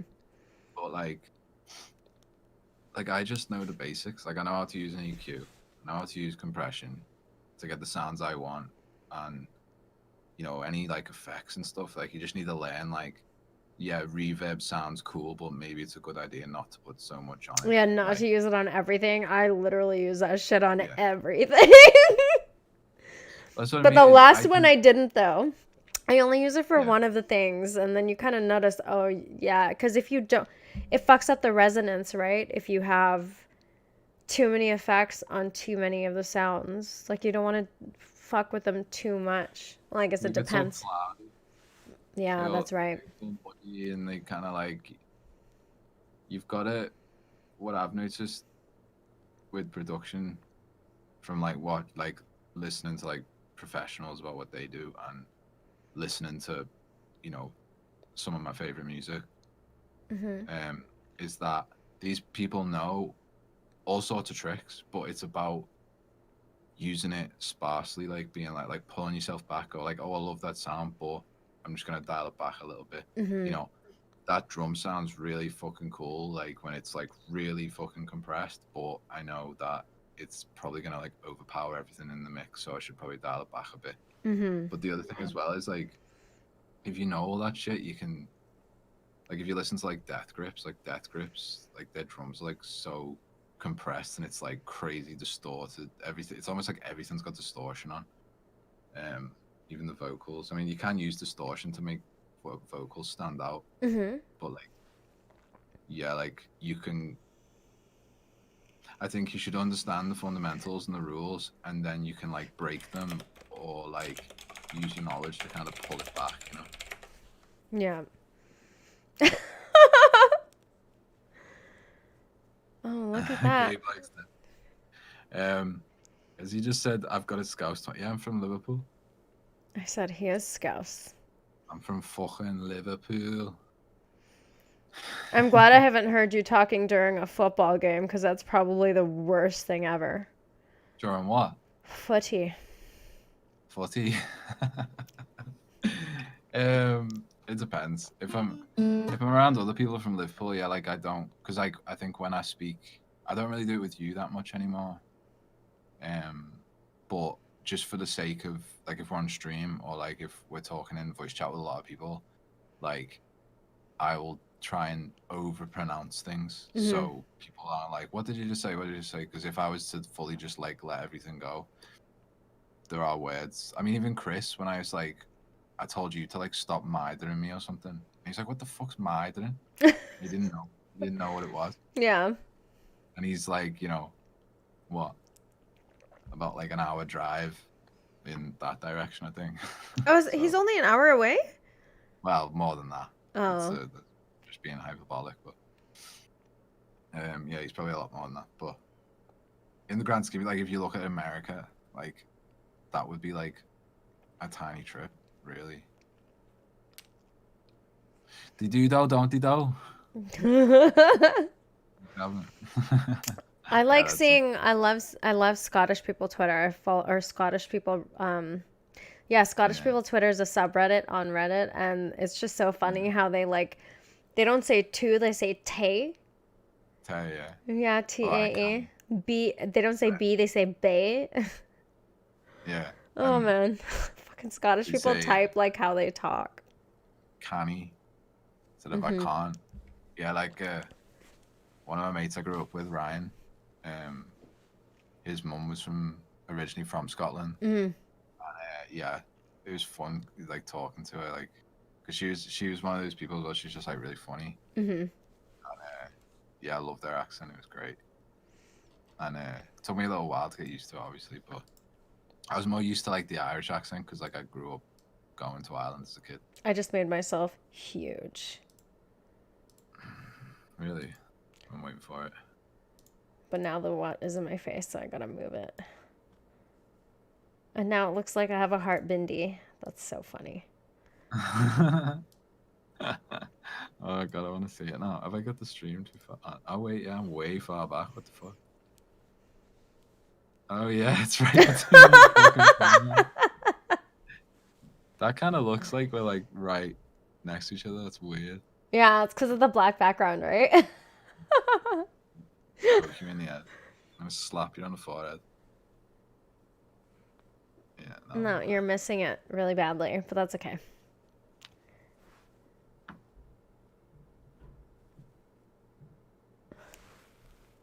That's kind of that works. Anyway. You'll see it on the stream. Look at the stream.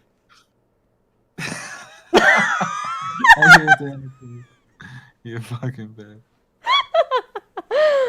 I like that you can't actually see me until so much later, because I can just.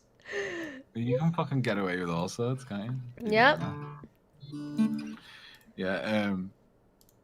But yeah, as for like all the production and shit, like once you kind of like get a good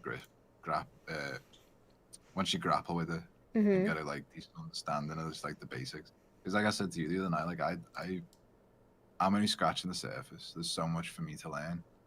So, like what you're learning, or what I want to show you, is basically just so you can kind of just clean up your mix and make things like stand out. So, you don't come up with a track and then you feel like, oh, well, what do I do? Because it's all muddy and I can't really get anywhere with it. I like how this looks. It looks so awesome. I like it. This is gonna be our new stream setup. I actually like just the chill streams are kind of nice, like not being super worried about what was happening. I remember I had this whole idea yesterday. I was like, I want to read Marcus Aurelius with you. And then I read one thing and then we started talking about other things. I think that's always going to be how we are. We always just have something to talk about, so we're probably just going to talk about it.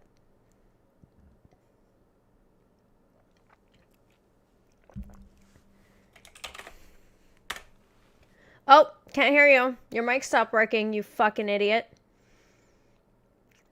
You fucking fuckity fuck. Remember yesterday that whole scenario of me, like, who was I talking about? Smashing a guitar over their head and throwing them over the cliff and throwing a sheep after them so that the sheep falls on their dead body. I don't really remember what we were talking about. Oh, sorry, 1 sec. You were coming through my headphones over there and I thought my speaker was fucking up. No, it's just you. You're a retard. No, I think you were just talking. I think we were just talking in general, yeah. Which made me think, I'm never, I wouldn't knock your pint over Put it that way.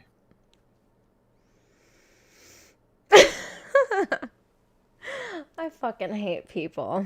I just want them all to die. I want them all to get COVID, and I want them all to die. Shut the fuck Because up. I'm weak of character. I don't fucking care anymore. I hope everybody dies. Hey, all you guys in the chat, I hope you die and fall down the stairs tonight. Fuck you. Jeez. How much have you had to drink, Amy? I'm just on my second one. Okay. Well, We're pretty chill drunks, man. Like, most people get drunk and get really rowdy. I just want to sit and hang out and chill out. I'm not drunk.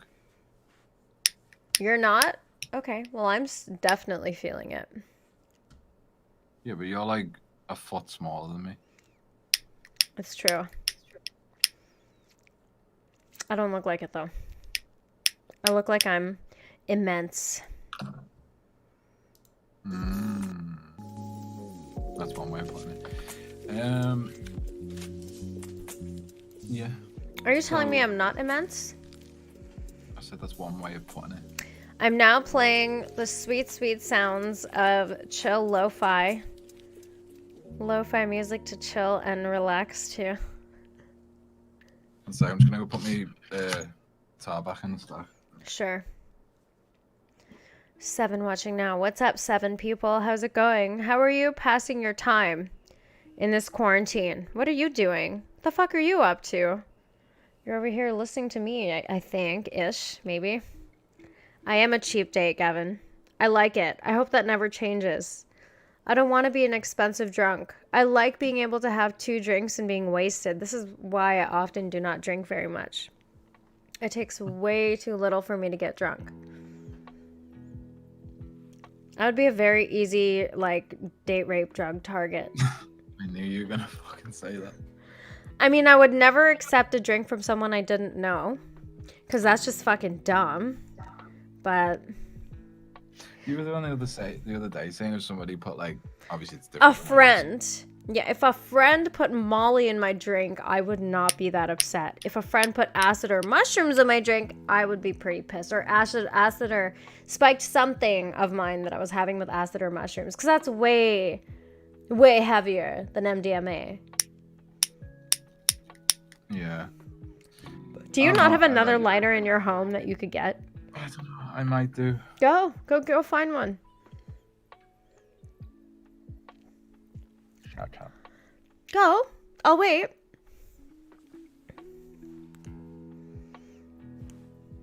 Go.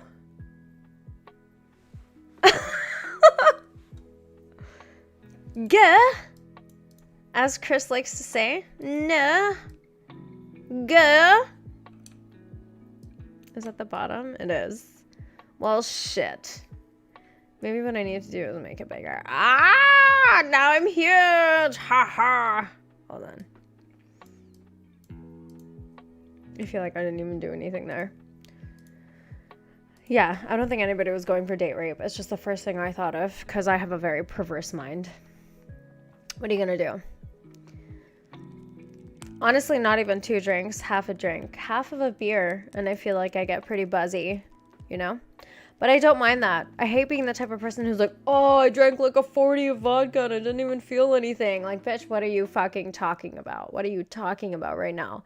A 40-pounder of vodka and you're not feeling anything. What the fuck is wrong with you? Are you broken? You broken-ass human being? Why are you drinking so much to begin with that you have a tolerance that can handle a 40-pounder of vodka? Fuck that shit, man. Even in the end times and the end of the world, I just never found that as something to brag about. I can fucking drink a lot of alcohol. I don't even brag about I can smoke so much weed, because I can't. And if I could, I wouldn't be like, I'm so cool, I could smoke so much. Cool. My bragging is like, oh my god, I read a book today, because I'm a big nerd. But whatever, you know. We all have our things. Our things that make us feel embarrassed and maybe a little pretentious. Maybe shy to say things out loud. But who cares now? It's a pandemic. Be yourself. now is the best time to just be yourself. Because you know what? You're probably going to die anyway. You're probably going to catch the coves. Probably going to die. Or you'll fall down the stairs. Or you'll get hit by a bus. Or you'll get your heart broken and you'll be like, I'm not worthy. And you'll just jump off a cliff. Whatever you do. It's coming. Super depressed. Super depressing. Look at that. Look who's emerged from the darkness.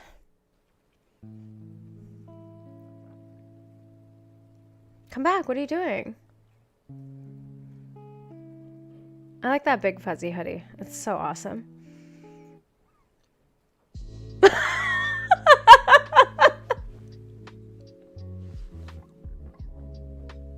I can't hear you. You hear me now? Yes. Okay. I thought you got Paul or somebody, and I thought I had someone else talking. It's kind of a rite of passage when people fall or throw up and you are still going strong. Is it? My rite of passages have nothing to do with weed or alcohol, so I cannot relate to that. Maybe Sean can. Amy's rite of passage is sitting in the street. That is so fucking rude and not true. Anything but true. I think that's so fucking gross, man. Hey, Tony. Happy Friday. Who's Tony at war with? Himself. Himself. Profound, bro. Yeah, man. Hey, man. It's all about that internal struggle, man. I think throwing up or like having too much to drink, yeah, it's a bit of a rite of passage, but I think the last time that I got so drunk I was all over the place was the first time that I got drunk. Did I ever tell you about the first time I drank alcohol? Okay, I was of age, so I was 19 years old. It was legal. I had never had alcohol before that. I was dating Zach at the time. We were hanging out at our friend's house, and what I do recall is a story that I was told that I was drinking out of he was drinking straight Jack Daniels with just ice, which is whiskey, because he thought he was fucking cool or something. So I woke up holding a stool, and I thought it was Zach. They're trying to like get me up and let go of this stool, and I was like, no, I don't want to be alone. I want to be with Zach. Zach's like, no, I'm right here. That's a stool, you dumb bitch. And then after that, I got drunk, and like anytime I drank, I just got drunk enough. Like I don't like the idea of being wasted. I don't enjoy it. It fucks me up. yeah, the first time I got like really drunk was when I was in college, which isn't university, by the way, for anyone American listening. And I got back from college, and then I went to my friends to pick up some, you know, some drugs. Yeah. He just got back from Saudi Arabia, Mm-hmm. and he had his friend had just came to see him from Saudi Arabia, who he went to school with in Saudi Arabia, because he went to live there for a while because his dad used to work over there. Mm-hmm. And his mate got some like duty free gin or something. Okay. And he bought like a shitload of bottles of it, and we all drank fucking too much, and we ended up at my house. And I was fine actually, like, but I just remember passing out before everyone was still upstairs, and then like they all left and I was already like passed out. Like, Yeah. I just decided I'm going to bed. But one of my friends like went to stand up, fell back, and then sat on the table, but he sat on one of the empty glasses, and like the glass just shattered, and there was a big shard of glass like that, but it was like right against his back. And he got up and he had nothing wrong with him, but the glass just fucking blew up, and there was like this big shard like resting against like his arse cheek. Uh-huh. And it was like so lucky, like he could have basically impaled himself. That's so gross. Yeah, I just remember like being really fucked up and then having to like go to sleep.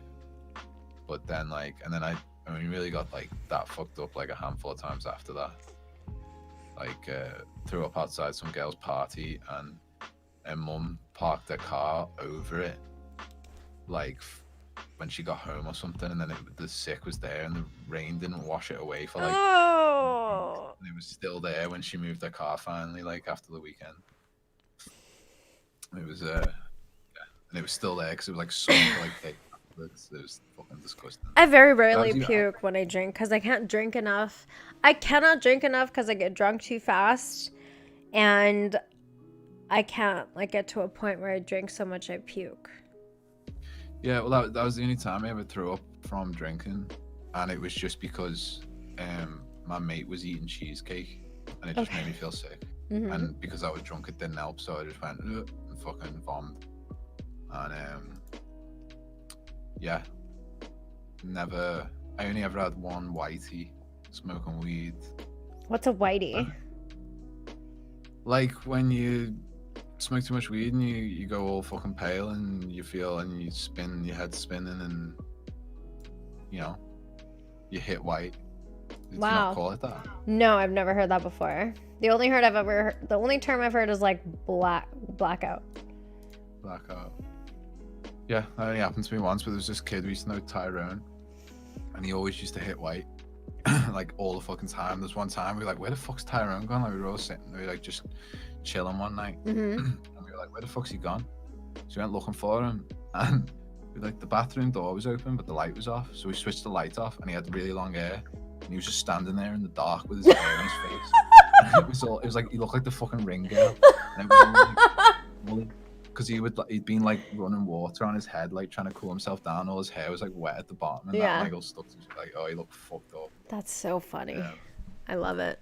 I fucking love it. Fucking love it. Fucking love it. Yeah, I mean, I told you about my mate as well. The police found him naked on the roof of a nunnery. What? It's kind of a, yeah. There's this place. I'm like obviously not gonna say the name, but and it's like it's still, I think it still has nuns to this day in it. Mm-hmm. But they were pretty funny actually. Like we were hanging around this field once, which was close by, and this nun was walking the dogs, and then she kind of like disappeared. We're like, where the fuck she's gone? Uh-huh. And then she like snuck out of the bushes behind us and was like, I'm the headless nun, because there's a legend. Yeah. The legend of the headless nun, because there's a statue in this place with like the nun's head is just gone for some reason. They never fixed it, and she was like trying to scare us, like this sweet old lady. It was pretty funny.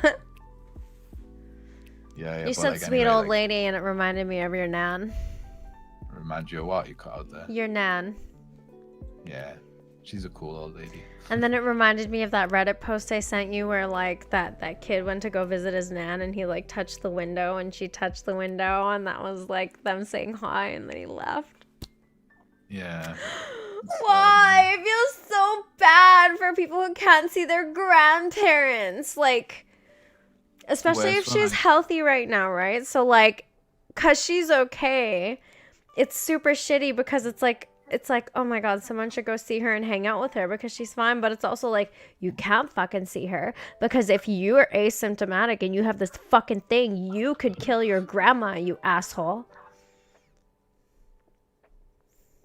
So sad. I don't like it. For sure, like I mean, I think the worst picture I saw was it was this guy looked about in his 40s or something with like a newborn baby, and then he was standing with his back to a window, and then his father, who was like in his like 70s or something, was on the other side of the window looking in to see his grandson for the first time, and that was like really. That was pretty sad, you know? Yeah, it's crazy. Like, people are having babies right now and stuff, and you're like, what? How? How is this even gonna work? How are people having babies? Like, aren't you terrified to have babies? Well, I mean, a lot of people got pregnant before this happened, obviously. Well, yeah, but like, and now, like, remember I was telling you, my friend, she's like, she's had to change her having baby plans because of this whole thing, you know? Yeah. Yeah. Oh, you would do, yeah. I mean, it's not exactly viable, really. I mean, they do section off the hospitals, so you know they have like a corona patient ward and things. Usually, like they will section off like the respiratory. So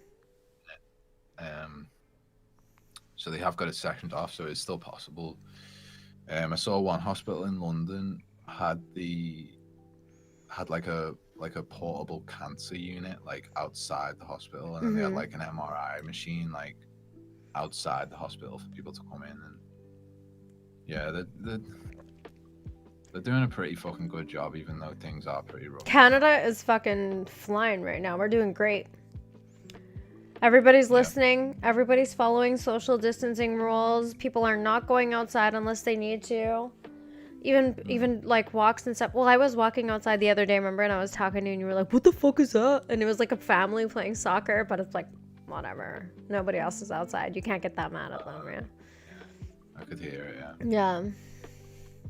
Yeah, everyone's doing it here. I mean, apparently Liverpool's been one of the most compliant areas of the UK, which, you know. Chris told me today that they just announced that in the UK there's going to be 3 more weeks of lockdown. There's going to be way more weeks of lockdown, but they've just announced. See, like, I think what's happening is the government, no matter where it is, does not just want to tell everybody at once that we're just going to be shut down for months. So they're doing it a little at a time. And I think that's the best way, because honestly, the public can't handle that, like, oh, by the way, you're probably going to be out of commission and work for like 6-8 months. Yeah, they're going to roll it out gently over time. Which is smart. It's the way to do it. You have to do a little bit at a time. I don't think people can process everything in one chunk. They need it broken down for them. You know what I mean? But like sitting here and having disconnected from the news weeks ago, I already knew that that was going to be the case. Yeah, same, yeah. Yeah, we're just getting the tip right now. Just the tip. Yeah. Yeah. But every bit of news you get is just the tip, right? Yeah. They're basically, they're just fucking teasing us. They're edging us every time they get on the television. I haven't watched very much news, but you know what I did find out? Because it was all over Instagram and everybody was like, oh my God. So Justin Trudeau was meaning to say most, but I think he said moist. And then in the moment he said moist, he reacted to himself saying moist, and you could tell he was a little perturbed. So obviously everybody clipped that out and isolated it and was like, Justin Trudeau said moist. Are you weird about the word moist? I've never been weird about the word moist. What is with that word? Why is it so weird for people? Because people are like... Because genitals? Why are you weird about genitals? Are you okay? So like if you stand in something moist, you don't know what it is. You're like, oh, what the fuck's that? Like, I've just got a puppy. So like... Sid. He's like pissing around the house and stuff. Like, I've stood in his piss like, oh God, so many fucking times already. Yeah, but he's getting better. He's got these little pads. They're like, I call them floor nappies. Yeah. Like a nappy that you put on the floor, and like now he uses that. But when we first got him, he just didn't know what he was doing. He was like, oh, this is a new place. Yeah. Yeah, he's cute, man. He is cute. I like his little haircut that you guys gave him. Yeah, I have to like cut like on his like forehead, and then all of here is still like long. And it sticks out. Yeah. And then the rest of him is just like really long and curly now. Yeah. And we gave him a bath the other because he goes in the garden, and like most of our garden's like concrete, and then there's like a couple of flower beds. And he digs like in this particular flower bed like every time, and like you go out in the garden and he looks up at you like that, and his face is just black. he's just like that in the mud. And, so we have to give him baths all the time, and you know when you wet him, because his hair is so like puffy, when you wet him he looks like a completely different dog. It's crazy. That's so cute. Yeah, he's cute. I'm kind of jelly. I wish I could get a dog, but I just couldn't justify it. Because I'm not home most of the time. I'm so excited to go back to work on Sunday. Like, I can't even tell you. Oh yeah, you keep every time you do that, every time you put your hand out, I also put my hand out. Aww. Not because of that, just because I'm like, why is he doing that? I want to do it. Monkey see, monkey do. Yeah. I'm an emulator. When I like when there's something that someone's doing that makes me curious or something, or Or I'm like, oh, I like that. I want to copy them and do it. Why wouldn't you want to do that? Isn't that what we do? Imitation is the sincerest form of flattery. Okay, motherfuckers? So you're flattering me right now? Yeah. Yeah. Yeah, I think you're like, you're one of those people that's like, you get a blister from touching everything you see. A blister. Yeah, because you're constantly touching everything. Yeah, I am that person. I'm like all up in your space, all up in your shit type of person. I want to touch it, feel it, smell it. Maybe put it inside me. I don't know. I knew you were gonna say that. I don't know. Yeah, but you know, like you just, I don't know. Especially with people, like I'm like, yo, if you're weird about hugs and like being physical with another human being and you think it's like you have to question What it means. And... Yeah, like fuck you. We're just supposed to hug. It doesn't mean anything to just hug someone you like. It's like, duh. You fucking hug someone. I think that's like a female thing. No, it's not a female thing. It's a human thing. It's just that for some reason people have told themselves, no, it's my personal space. Bitch, just get a hug. If you have that attitude, you need a hug. That's what you need. You need some human contact and you need a hug and you need to be around people who aren't so cunty that they're like, fuck hugs. If you don't want to hug me, that's fine. Say, I don't want to hug you. But how can you not like hugs and not like... You know what I'm saying? It's I don't know. Maybe it's just my upbringing. Like, the north of the UK isn't really like that. No, that's true. Yeah. It's very like... But most people aren't like that. Even here, like... I think I'm just lucky that I'm around certain people who are very, I don't know, they're super social and they're talkative, you know, and they're super huggy. Like it was so funny when Colin was like, "How have you been doing? Are you okay? And you probably haven't gotten a hug in a long time." Because that's like a real thing. Is if you don't get that, sometimes it just fucks you up. And I'm like, "Oh my god, you're the only person who gets me. Nobody else gets it." Because they're just like, I can live without hugs. I'm fucking cool or whatever the thing is. Like, I don't know.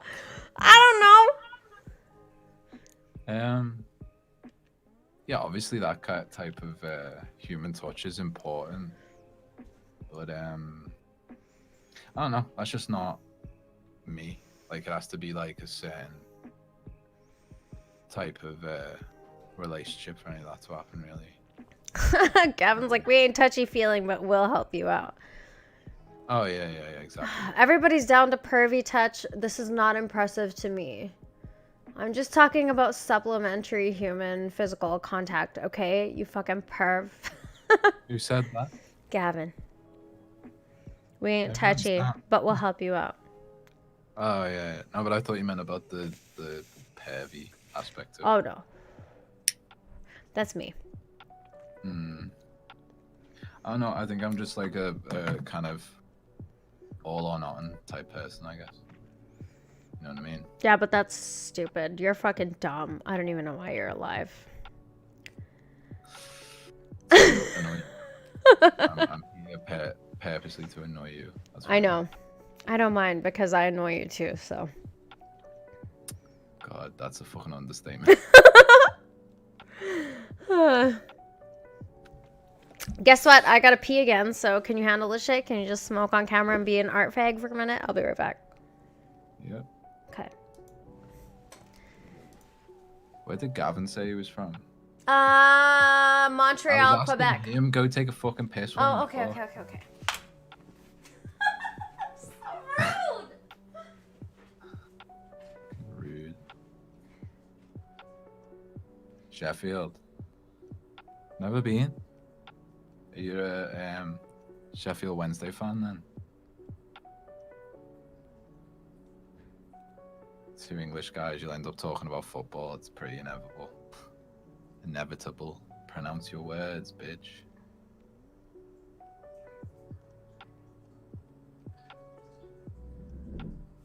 See, this huge delay is not very good. Is Paul still out there? Paul.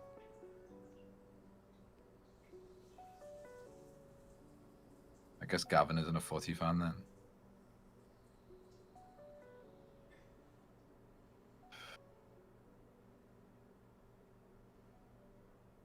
I'm just gonna sit here and look pretty. There were 7 people watching, but only 1 person chatting. Ah, you kind of lost faith in football. Yeah. I mean, obviously I watch Liverpool play, but I'm not like a big fan. I don't really watch. Like, I'll watch European games, obviously, because that's like top tier. But I'm not gonna watch like Wolves fucking play. You know what I mean? Too much money.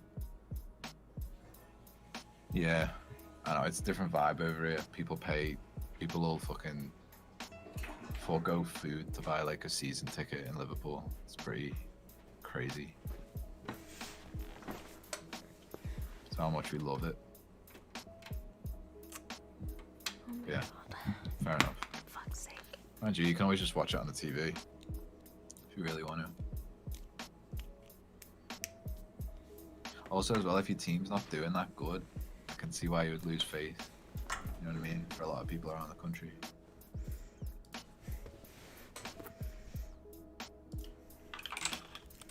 I bet Amy's taking a shit. She's not taking a piss. I'm back. Are you back? Yes. I was just telling everyone how you were doing a number 2. That's really rude.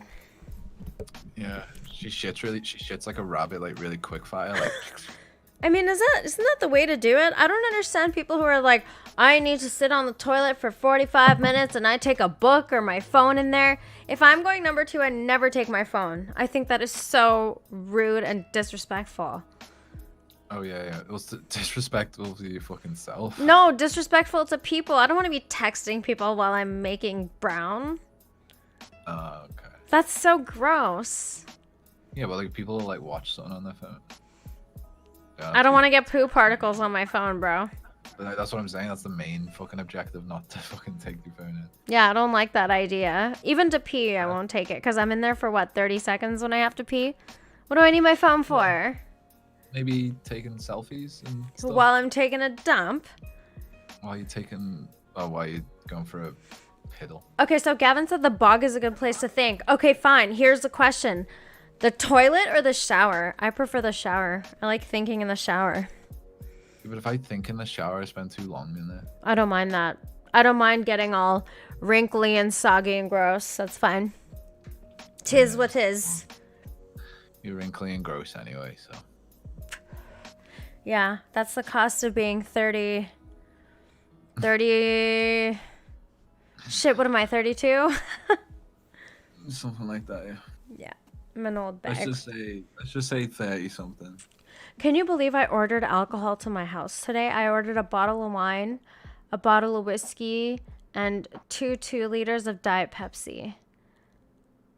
And I taped my ID on the window so that he could see it when he came down. Because it said you have to display your identification somewhere with this contactless delivery shit where someone can see you, right? So I put it in the window. And then I sent them a message. I'm like, hey, can you please let your courier know that I've taped my ID to the window?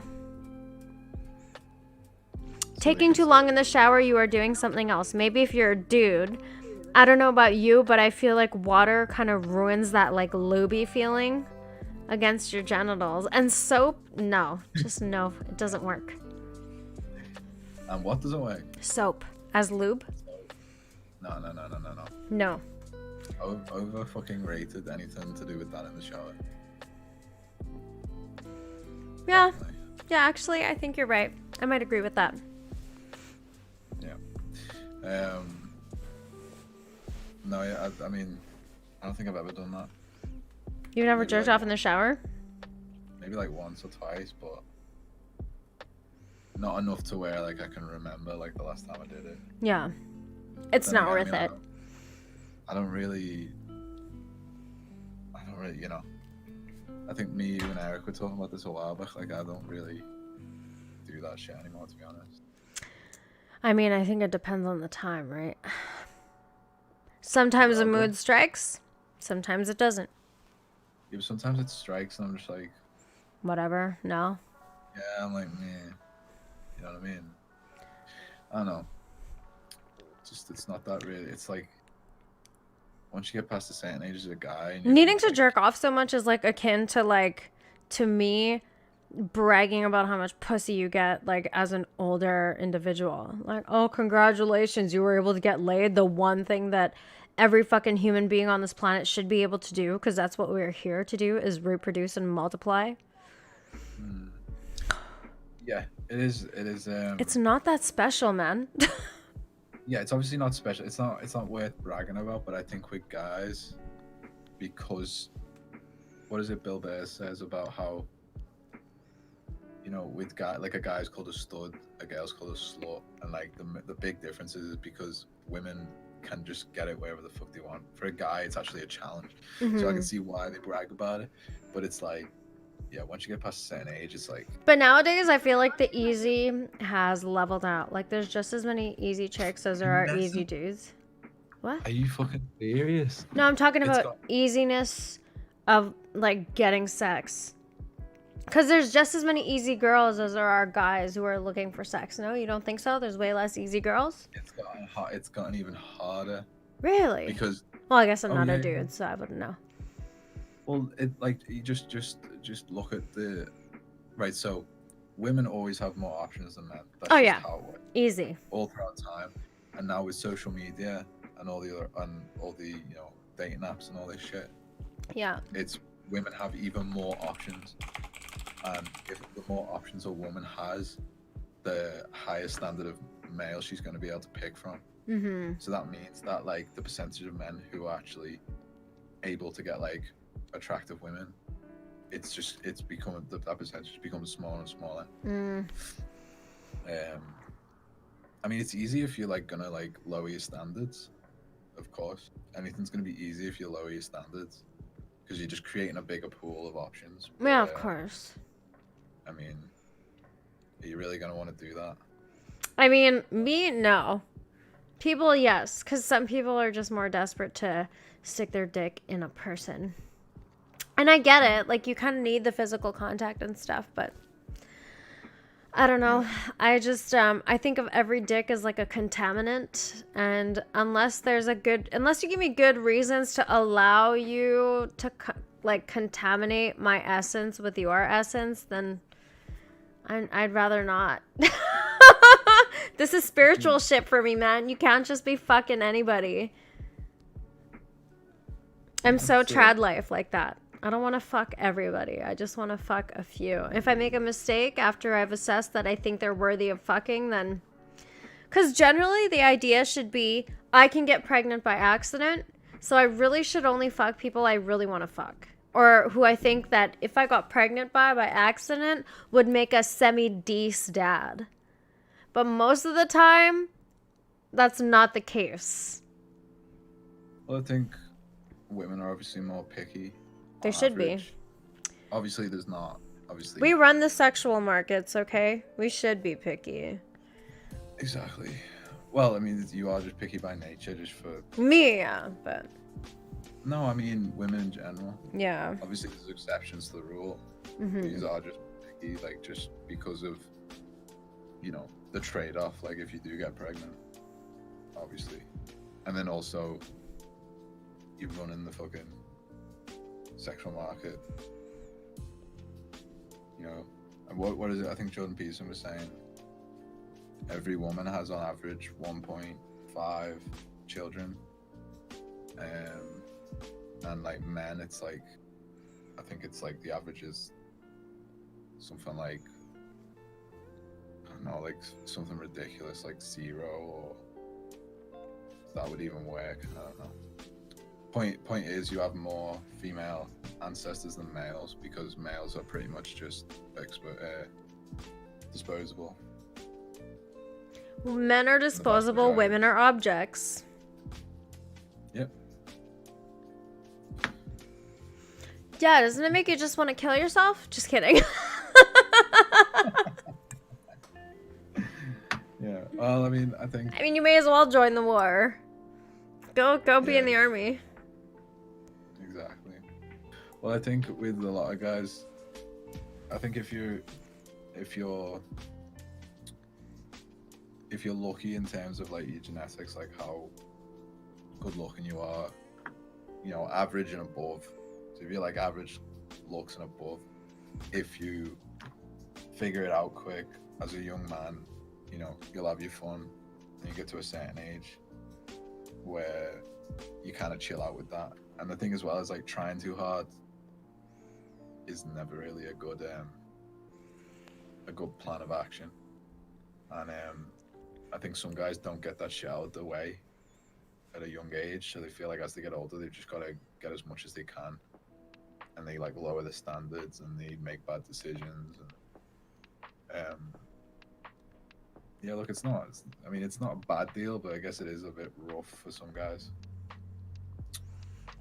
Some people are just ugly and no one wants to fuck them, and that's why we should have brothels legally.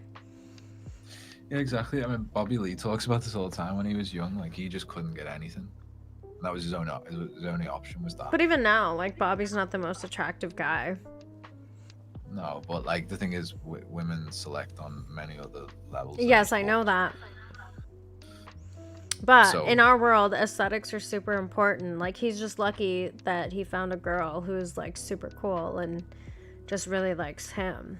You know what I mean? At the end of the day, that's all you got is who you actually are as a person. And like, you're either wasting someone's time or you're just gonna be yourself. Because over time, people are gonna learn who the fuck you are anyway, right? Like, you can't hide who you are after a certain amount of time. People just figure out your shit. Yeah. If they're paying attention. At some point. Yeah, some people don't want to pay attention. Some people are just, they get an idea of somebody in their head and they don't want to budge from that idea. They like seeing what they want to see, and they'll ignore everything, actively ignore things, even if they. That's me. You know. It's really hard to deconstruct an idea that you built of someone based on what you think they're like versus what they're actually like. And coming to grips with that is super difficult because you never want to you don't want to be like, oh, actually it's my judgment that sucks. It's not the fact that these signs were here all along. It's the fact that my judgment was so poor that I decided to overlook these things for whatever reasons. Yeah. I meant to deconstruct that idea of the person that you had and who you thought they were versus the behavior they're showing you and who they're not. Yeah, but I think when you realize that somebody isn't who you thought they were, they're pretty much dead after that point. Mm-hmm. That person, they don't exist. Mm-hmm. I was going through a bunch of Jacko Willing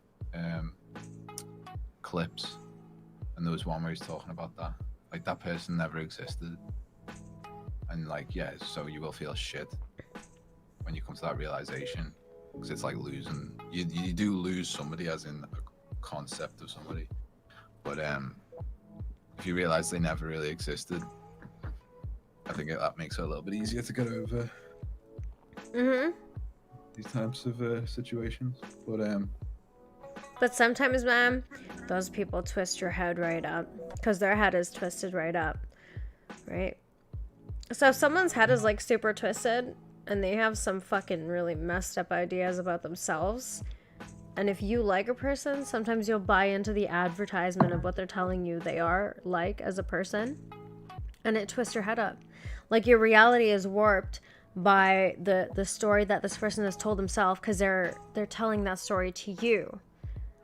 But that's always revealed in conflict. That's why I say conflict is important. That's where you see the person for real. It's conflict. Yeah. People show their true colors, yeah. Mm-hmm.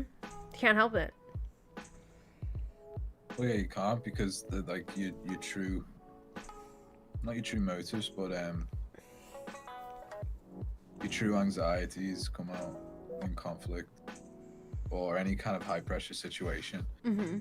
What,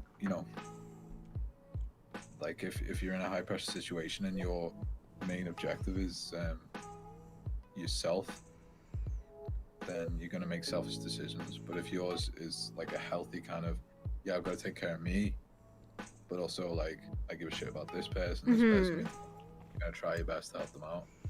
if that comes out, then those people are usually worth keeping around, you know. But it's tough. It's tough because some people are good at hiding who they are, and it's kind of like it's fucked up as well because some of these people, they learn it out of pure survival. Yeah. But some people just learn pretty early. Or just coping mechanisms, right? Like defensiveness, and some people's humor, and you can tell over time that's developed as a coping mechanism, and like it actually just prevents you from really connecting with a person. Is always, you know, like you can tell by how and when the humor is applied, whether that's a defense mechanism or not. Yeah. Yeah, but also I think people learn pretty early on, like, I can act this way and get this kind of result. Yeah, that's true too. And they can get what they want out of situations. Like, I've come across a lot of people like that. But yeah, I think I've come across more women like that though than men. I think most men are very upfront about what they want, or they at least try to be. Okay. A lot of women are more like they have characters. You know what I mean? I don't know. I think dudes are like that too. I think people are just like that. I don't think that's specific to men or women. No, I think women are naturally more manipulative because they can't get physical with people.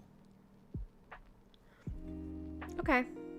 On average. All right. I can consider that. Well, just think about how women treat other women. That's why I don't have girlfriends, because that's how girls want to treat me, and I'm just not into it. Yeah, Be my friend or fuck off. I just don't care. Yeah. I don't want to deal with the manipulative shit. If I did, I would be a lesbian and I would date a girl, but no fucking thank you. Have you ever felt attracted to a woman? Not in a dating sense. What's the kind of sense? Just sexual. But it's very rare. It's very rare. What's your type? Men think too much too, by the way. It's not just a woman thing. Or maybe men think too little, women think too much. Well, you know, I think I've told you, I think I've said it before, that like Victoria and I and my boyfriend at the time like had a thing. Like we were all high and we like had a threesome. But like I think like my attraction is generally to girls who have like a personality like me, bubbly, fun, kind of outgoing, and are pretty. I like girls who are pretty. Yeah. It's very rare though that I'm sexually attracted to a girl. Like very rare. I find girls beautiful. Generally they're more prettier than dudes, but I'm not attracted to them. Like I can find a lot of people attractive, but I'm not attracted to them. Yeah. Like you can acknowledge some of these. Yeah, like I might think someone is really hot, but I have no desire to fuck them. See, that's weird from my perspective. Well, because you're a dude. Yeah. Your criteria, most guys' criteria isn't very extensive. It's, is she hot? I'll fuck her. Is she hot? Does she have a hole I can put my dick in? Yeah, of course, yeah. It's like I was saying to you, like, I can't remember when, but I think with guys, they have like one girl where it's like you're attracted to her physically, but there's all the other aspects, which is why like she's the one like you actually want to be with. Mm-hmm. And like, you know, there could be hundreds of women where it's like you find them attractive, you just want to fuck them, but there's no there. Yeah, exactly. So like you'll always end up going back to like a handful of women that like have all the things you want, or like a handful of the things you want. Mm-hmm. When it comes to like a holistic concept. That was a word you used yesterday. Yeah.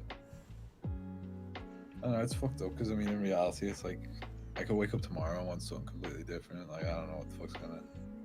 Are you watching the stream right now? No, why? I'm looking at it now. Why? Oh, are you touching your face? Fucking babe. You know what's so funny? I was watching that Churchill movie, right? The Darkest Hour one. Yeah. And in one of the publicity photos, he went like this. And his typist, like the girl who scribes all the things that he says or writes letters for him and shit, she's like, you know that means like up your bum, right? You have to do it like this if you want to say peace. This means up your bum. Yeah. Yeah. You know where that came from? No. So the Battle of Agincourt, when like working class English archers were like cutting down like noble French knights with the bow and arrow. So like when you recoil a bow, you know, you're using these. Well, yeah, you use these two fingers. So like that's where it came from. Apparently, that's what I've heard. So like they would like hold up two fingers to the French. That's where it came from. Either like, you know, decades later or pretty recent after. It's like all these like noble knights just got fucking cut down by arrows. It was across to France. It was like pointing to France. Yeah. Gavin, like where did Gavin tell you he was from? Where is he from? from Sheffield, Which is where? which is in terms of me, I think it's south of me. But it's England? Oh yeah, it's England. Yeah. I've never been there though. I've been to like, I went to Bury a couple of times, which I think might be, no, not Bury, Dewsbury, which I think is like near Sheffield. I'm not sure. I'm sure he'll tell us. But I need you to hear this song. I'm gonna send it to you. It's called, well, not right now, but after. It's called My Violent Heart, and it's on Year Zero. It's on like an older Nine Inch Nails album, and like it's so good the whole time. It sounds like I don't even know how to explain. It kind of sounds like one of those instruments, like not the sound of it, but like the way that you're in and out of the song and the way that there's noises, like the way he creates the ambient movement. It's like something is coming at you and running away and coming at you constantly. And otherwise panning the instruments. yes, left, right. There you go. Right. Thank you. That is something that I really want to learn to do. So like that last tune that I made, it was like, I like that ambient. I'm really into that, creating an ambience or an ambiance in whatever it is that I'm making so far, I've noticed. So that song is like perfect for that. Well, that's anyways. it. Do you remember when we were looking at your Fruity Loops and there was the three options? There was like the effects one, Yes. and then there was the one where it's like a line with two dots on it, like a line and a dot. That's automation. So like you can set automation to pan, and then you will like it's like a dot, a line, a dot, and you can make it go up and down on the track, and like that'll either be volume or you can set it to pan, and then it'll go to left to right, and you can create like movement. So I just gotta figure out how to use it. Like most of the things. Yeah, I don't know how to do any automation in Ableton yet, because that's not something I've looked at. But I know how to use it in Mixcraft, obviously, because I've used that quite a few times. Especially with like vocals, like if you have like, say if I do 2 takes, like an overdub, and then like I'll have like, so they'll both be in the center of the track, and then like I'll make them kind of like move together or like go out, so you can hear the difference in the vocal on like a line or something. Yeah. Like both vocals will go out and then come back in. Do really cool things like that. Yeah, those things still make me a little bit nervous. What makes you nervous? Just learning how to, like, anything production-wise. Did you see my ID? Look at my ID picture. I'm looking up. Oh no, you can't see it. You have to see it in the stream. You gotta wait. No, I think it's showing me now.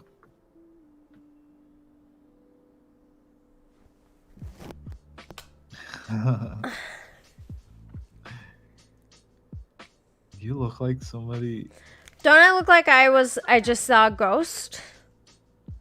You look like you're on your way back to go like make your husband and your 3 kids dinner. You look like a soccer mom. What the fuck are you talking about? I look like a soccer mom. Yeah. It's because it's black and white. You can't. I look so mad because they're like, can you please stop smiling? I'm like, I'm not. And they're like, the right side of your lip is curved upward. And I'm like, Oh, my dad's got a bunch of because I'd have like passports, like, so I've got like a picture of me when I'm like really young, and then like get older and older and older. He's got all these pictures of me in his wallet. Like I have to show you them. Some of them are so funny. mm-hmm. There's one where I've got like this like messed up like crazy like gel or like fucking waxed up hair, and then like it's funny as well because the youngest one of me, I look like some dad at like a football game. I got this like short back and sides, and I got like a fleece on. Like I'm just standing there. 3 of my items from Amazon have been delivered and are sitting outside right now. Can you hold on while I grab them? Yeah. Okay. I'll be right back. The Sean Show. It's time for the Scouser Show. I should do like a puppet. Fucking puppet show on the wall.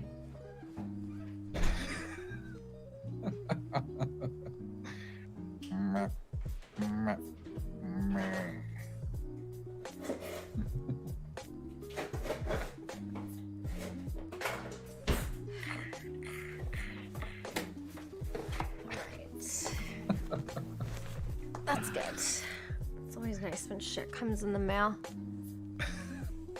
Look at the stream.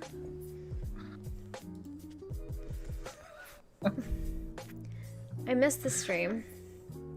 Wasn't it got a delay for you?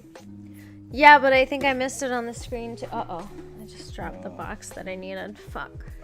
I was doing a shadow puppet show. I saw that before I left, actually. Let's see. I got like hoe-ass hoop earrings. I'm so excited. Whoa, what's that? It's a pigeon call. Do it again.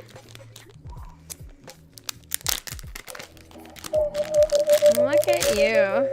You're so talented. You want to see a windmill? Yeah.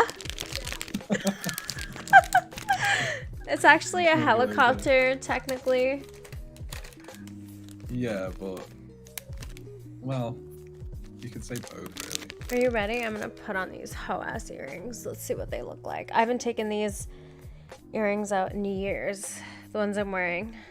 And they have no ear cheese on them because I'm not a nasty ass fucking garbage human. I hate when I put conditioner in my hair and I'll have to go back in the shower and because I'll get like a bit of conditioner behind my ear. Yeah. So I really do not like ear cheese. Like, how do people get ear cheese? Ear cheese! Ew! They're not washing the behind your ears. That is so... No, I'm talking about, like, in their earrings and shit. Oh. Like, girls get that shit, and I'm like, dude, do you not, like... You don't clean your shit? How is this even, like, a thing for you? Oh, hell yeah. Now I'm chola. Oh, you got some loops, did you? Yes. Yeah, I like them. God, I would be so paranoid about getting them caught and things. But see, like, if they got pulled down, they would easily come out, so it's not that painful, you know what I mean? If there was, like, a... Here, I'll show you the hook. You'll see it on the stream, but, like...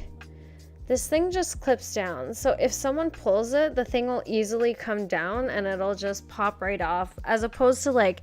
If you had some weird kind of screw mechanism or something, then it would fucking rip your ear off, but... If you just have this clippy shit. Yeah. Like it would go like that and slide out. Most likely, yeah. When I was younger, I used to love hoop earrings, but I remember at one point, people used to be like, only hoes wear hoop earrings. And I was like, that's super rude. Now I'm like, you know what? I'm just gonna embrace the hoe. I don't care. Because they look really fucking good. And I also stole the idea from Annie Lederman because I was like, oh, why can she wear them? Why can't I? And then I was like, fuck it, I'm fucking wearing them. Yeah, when I went to school, girls in Liverpool wore them a lot. Yeah. I'm a fan. Yeah, I'm having flashbacks right now.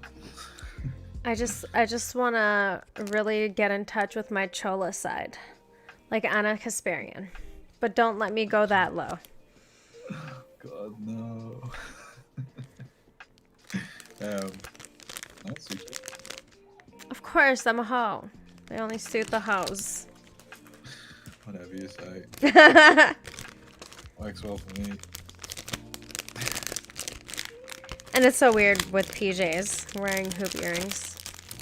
Yeah, I'm a 90s kid. I still wear chokers and stuff too, Gavin. That's like totally my thing. I'm kind of a 90s. Yeah.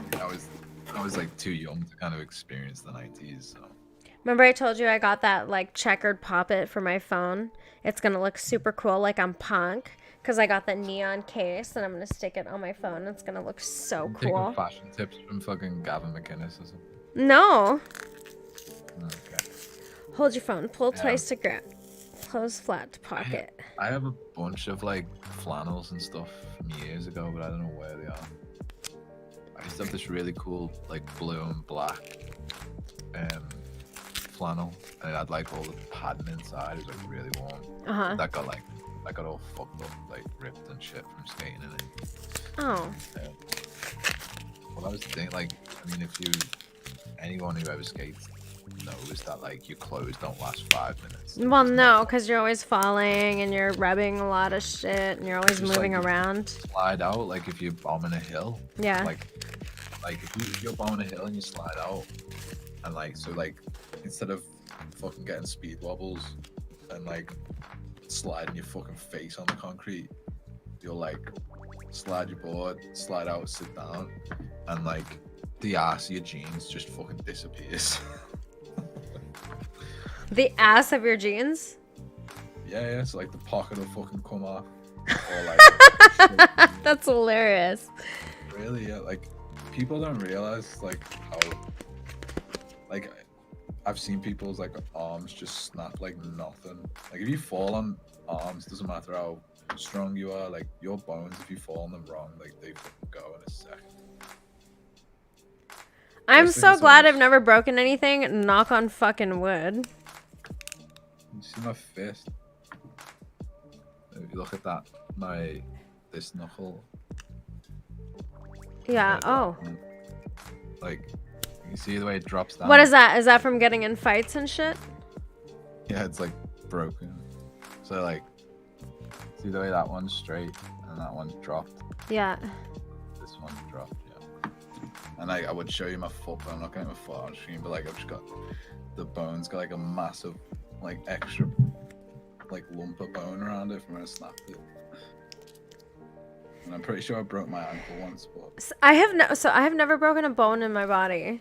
I have severely fucked up a muscle. So when I was jumping and I was trying to do a triple axel when I was learning figure skating, when I landed, my leg split. So I fucked my knee up, my right knee, really badly.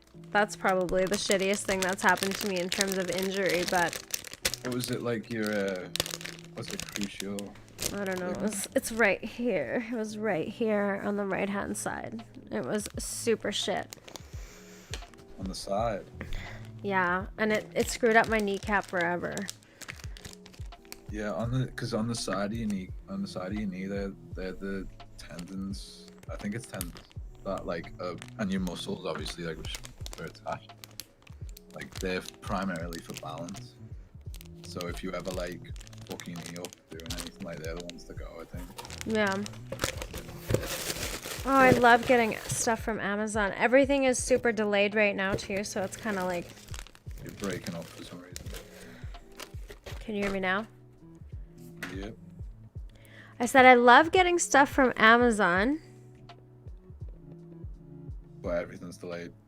Yes, everything is delayed. What the fuck is happening? I'm so confused. Yeah, it took me like when I first started ordering stuff, like when I bought my MIDI on Amazon, like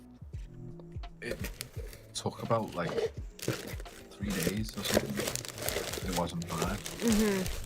And but then as this has gone on, things have taken longer and longer and longer to get here. Like I ordered like a hoodie and it took like, God, like 2 weeks. I wonder what they're deeming essential though. So anything health and wellness related is probably deemed essential. Because I ordered I told you about the back massager I ordered, right? Like it's this thing that you drape over your neck and you can put your arms in it. It has like loops and stuff. So it massages your neck and stuff. It's pretty great. Here, I'll show you. I should just show you. This is where Amy pulls out like a fucking some Look, kind of so this thing, it's sex so big. machine. No, it's so big. It just sits like this. And like it has 3 things in it that just turn like this and it makes it feel like you're getting this motion. And it has heat, so that's kind of cool. Because Oh, that's cool. when no one's here to massage your back and you're in a lot of pain, sometimes you just need to find a way to do it or to get it done, you know? Do you lie down with that? You can you lie lie down down with so it, it or gives I you usually pressure? sit and I let it sit here. But if I'm getting my mid to lower back, then I'll lie on my stomach and I'll just put it up there and let it do its thing. Yeah. No, You it could doesn't blanket massage it. other places because if it did, it would get really gross and messy, and that's not what we want. Well. I mean, Do what that's you want. Gavin in the chat. Yeah, I know. I have things for those, but I don't like those anyway. Not a big vibrator gal. Why? Just not- It's I'm too sensitive for it. Like if I ever want to numb myself and not feel anything, yeah, I'll use a vibrator, but I just it's Do you so wanna numb- unnecessary. breaking up at like the worst times. I don't know why. I'm right in front of the mic. I think it's your shit. No, because I am fucking. I've got the Ethernet cable. Nice.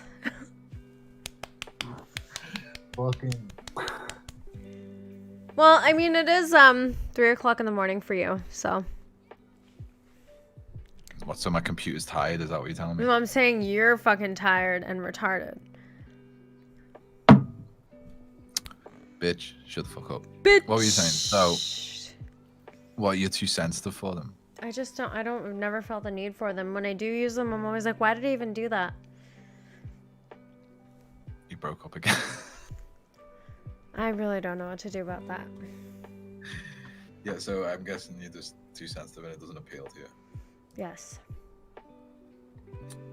Fair enough. Is it still cutting out? It doesn't sound like it now. Okay. Well, it's been 3 hours, so let's just end this and maybe we can go hang out somewhere else. Yeah. We'll Okay. just pause around. Yeah, we'll do that. Bye, everybody.